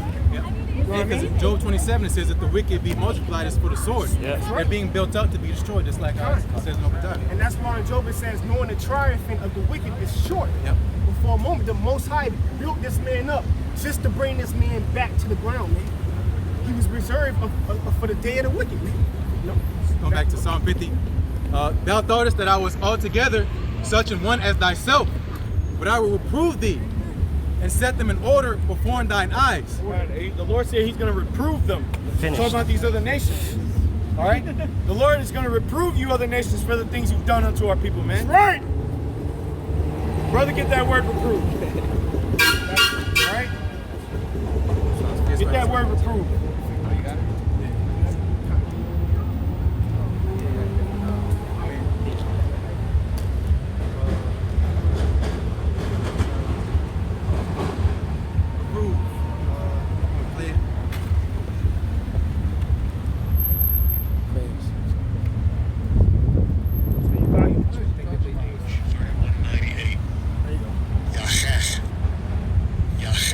Is it a Hebrew word? Yeah, See? yeah. It's Old Testament. That they're gonna pronounce it wrong. Yachach. Yachach. Yachach. Yeah, Yachach. Oh, Yachach. Yachach. Yeah, yeah. Meaning rebuke, reprove. Yep. Yeah, yeah. To prove, to side, judge. Judge, man. The Lord is going to judge you nations, man. That's what's coming. What the scripture saying, Joel? The Lord is going to come to plead with you people. You go into that word plead, it's shapat, means judge, man. Isaiah 66. That's what's getting ready to. That's the end game for you heathens, man. The valley of Jehoshaphat. Yahweh Shapat. Psalm 50. Proverbs 50. One more. This is Psalms 50. Yeah, That's the one I thought. Oh yeah, no, yeah. The next piece of Psalm 50 and 22. Now consider this, ye that forget the Most High, lest I tear you in pieces, and there be none to deliver. All right, see, and what happened? That was talking about Israel, because Israel forgot about the Most High. But now what? Deuteronomy 30:7 said that all these curses shall come upon the heathens, man. So now it's going to come upon these other nations. All right, these Edomites, the Ishmaelites, all right, the Elamites, Moabites, Ammonites. All right, it's going to come upon you, man. Y'all forgot about the Most High. You forgot there was the big man upstairs watching, man. You forgot about that. It's like they like to celebrate Christmas so much. You better not cry. You better not shout. You know, yeah, exactly, man. The Most High sees everything, man, including you heathens, what y'all doing to us, man. So if we paid for our wickedness, imagine what he gonna have you heathens go through, man. I got something real quick, right to the point. This is Proverbs, real quick. All right, all right, straight to the point. This is Proverbs chapter 15. This is Proverbs chapter 15, verse 3. The eyes of Yahweh Shai are in every place, beholding the evil and the good. Beholding the evil and the good. And what's good? The Lord's men out here doing the work. So the Lord is watching this. What do you think? That you committing adultery in your high-rise apartment? The Lord isn't seeing that? That's right. All right? Yeah, Pedophilic. Your homosexuality that you commit. Orgy Island. Because you homosexuals, boy, y'all. It's like, hey, if the Most High was standing in front of you, you would be rubbing it in his face. They got reparations. Pride Parade. They call it Pride Parade. Oh, and also too, you know, for the time that you know how you get a tax write-off for being married. Yeah. Now they're getting. They getting reparations because they were married for years without getting tax write-off. So now they suing and they getting all that money back, reparations for being married, gay marriage, for being married for that long and not getting tax write-off. Yeah, but Jake get his taxes taken from him because Jake don't pay he don't pay a speeding ticket, or he don't pay a toll booth. You get your whole taxes taken from you. And he cleaned his kids. Yeah. Well, y'all, hey man, y'all boy, They got a lot, bro. y'all, and we don't even know the full spectrum of what you Edomites be doing to us, man. What you other nations be doing to our people, man. We'll find out. Yeah. I got one last one Okay. here. Book of Sirach or Ecclesiastes. So like it real quick, and that's why they say they shall do according to my anger. Yeah. Because we don't know Yeah. everything that Esau Edom has done. You know, just a certain shit they get Lord out knows. to us. Yeah, just we just see what he's doing right now. Imagine all the atrocities he's did that we don't know about. You know that he did, because he didn't document everything he did to us. Like I'm about to say, that all that's just, Yeah. what about all the shit that wasn't documented? Yeah, exactly. You know, all the lynchings. That's just what was took pictures of. Now imagine all the shit that wasn't took. You know, nobody took. Now we didn't put it on that poster. Exactly. That they were too ashamed of to even write down. Yeah. You know. You know. They put some Exactly, foul too things. ashamed. The Lord knows everything. Here real quick, this is the book of Sirach or Ecclesiastes, chapter 23, verse 19. Such a man only feareth the eyes of man. Hey man, you Edomites, you only fear the eyes of men. You other nations, you only fear the eyes of men. And 2/3 of Israel only fears the eyes of men. But go ahead, let's see who's watching. God. Actually, I'm gonna start at 18 real quick just to make sense of it all. It says a man, so Sirach 23 and 18. A man that breaketh wedlock, saying thus in his heart, who seeth me? I am compassed about with darkness, the walls cover me, and nobody seeth me. And what does it mean by breaking wedlock, man? That means going off from the ways of the Lord, man. Idolatry. All right? Yeah, go following another powers. Yep. Go ahead. It says, I am compassed about with darkness, the walls cover me, and nobody seeth me. So you What? thinking you safe because you doing this shit in the dark. But like the scripture says, what is done in the darkness shall come to light. Go ahead. That was in What? Matthew 10. There was one in Matthew 10. But let's see how it's gonna be brought into the light. It says, what need I to fear? The Most High will not remember my sins. Yep. 19. Such a man only feareth the eyes of men, and knoweth not the eyes of the Lord are 10,000 times brighter than the sun. There you go. And that's what ultimately at the end of the day brings everything to the light, man. The Lord. The eyes of the Lord are 10,000 times brighter than the sun, and He shows everything, and He's revealing everything in due time. I gotta get this. Let him finish this one. Oh, yeah. It says, beholding all the ways of men and considering the most secret parts. So the things you're doing in the most confined places, you think you could confide in something, you concealed somewhere. The Lord said what? Beholding all the ways of men and considering the most secret parts. So He knows everything you're doing, what you're thinking, and how wicked you really are. That you're hiding from the world. Real quick too, verse 20. He knew all things ever they were created. So also after they were perfected, He looked upon them all. This man shall be punished in the streets of the city, and where he suspecteth not, he shall be taken. Okay? Where he least suspected. The Lord's going to come upon you as a thief in the night. Go ahead. I got a perfect one right here. Isaiah 47:10. For thou hast trusted in thy wickedness. Thou hast said, none seeth me.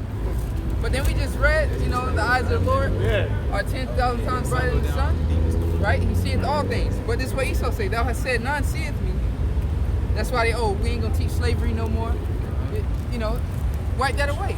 Like the Most High don't require that, all right? But it says, none seeth me, thy wisdom and thy knowledge, it hath perverted thee.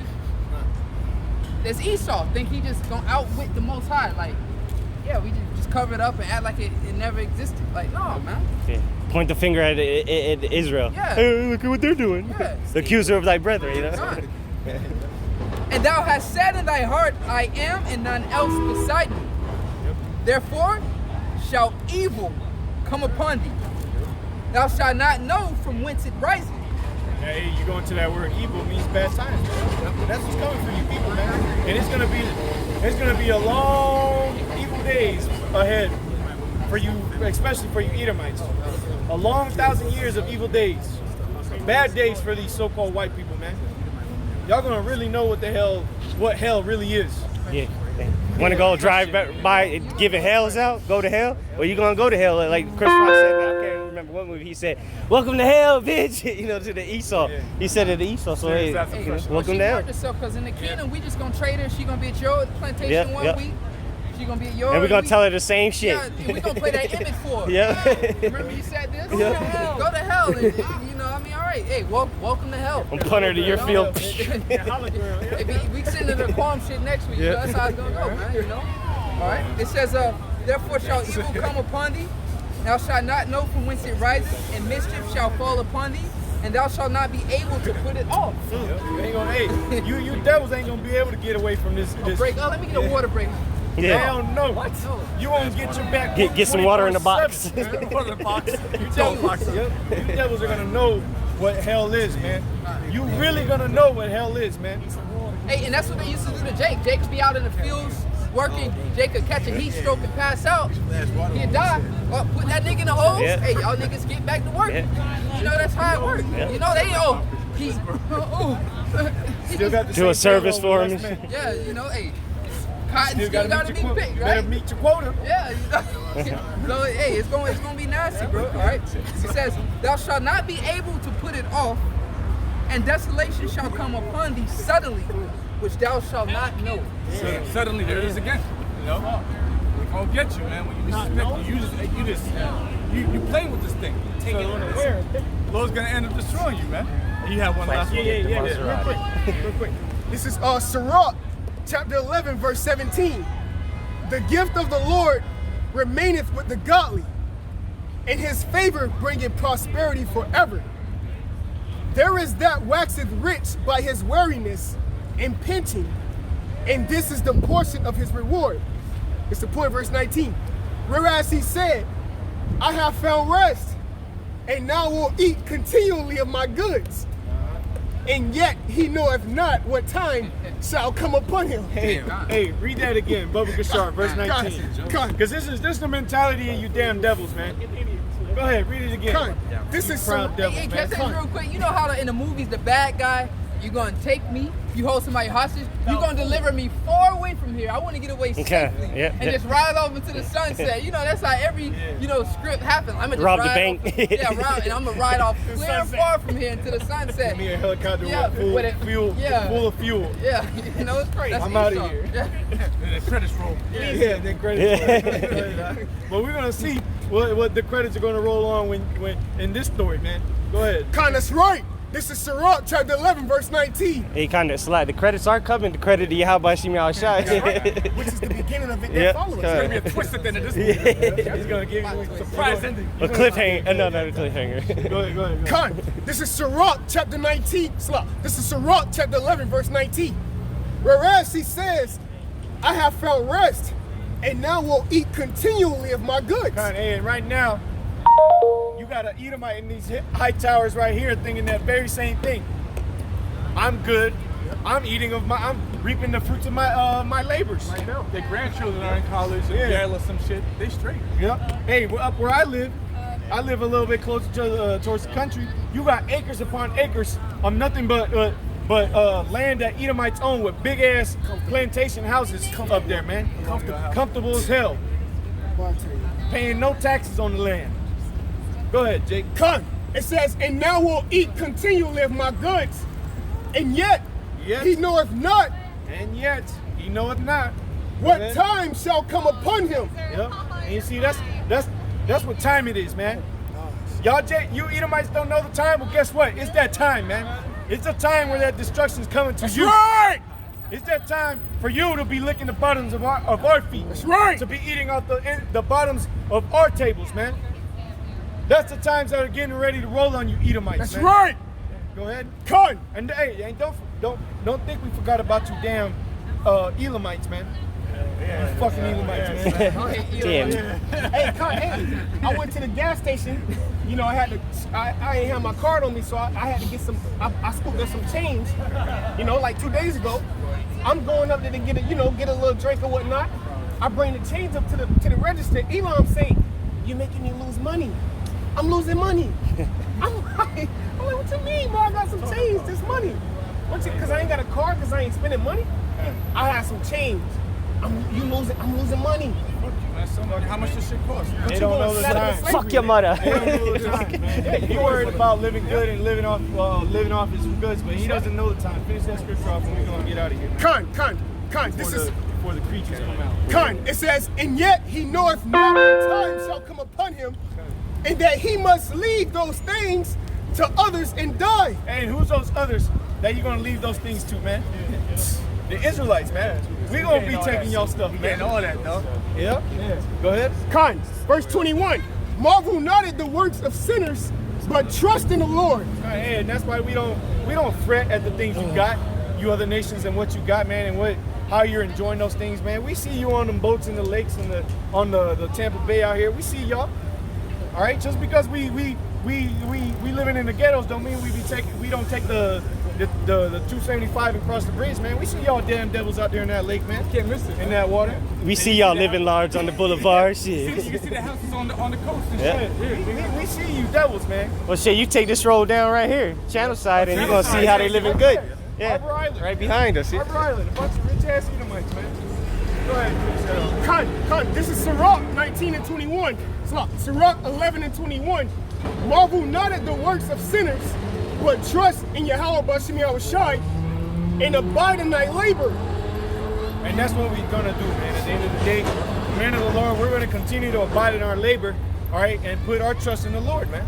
Because we know that we're gonna receive the kingdom of heaven, which is the greatest reward that anybody could ever think about receiving, man. That's right. We got a kingdom prepared for us. We just gotta wait for it, man. And we trust, and that's where our faith is in, man. All right, go ahead and we out of here, man. It says, for it is an easy thing in the sight of the Lord on a sudden to make a poor man rich. Yep. Because that kingdom's gonna be translated, you know? Like this kingdom Esau's having is gonna be translated to to us. You know, the saints of the Most High shall take the kingdom. Yep. Hey, in the moment, the twinkling of an eye. That's right. Not only are our bodies going to be changed, but this kingdom is going to be translated. That's right. But with that, Lord willing, you brothers and you few sisters out there who've been watching and quietness and meekness, if we're edified, we want to give all praises and glory unto Yahweh, Ba'ashem, Yahushai, Ba'ashem, Rachak, Wadash. Double honors to the elders, apostles, great millstone, and shalom until next week. Shalom. Shalom. Tampa.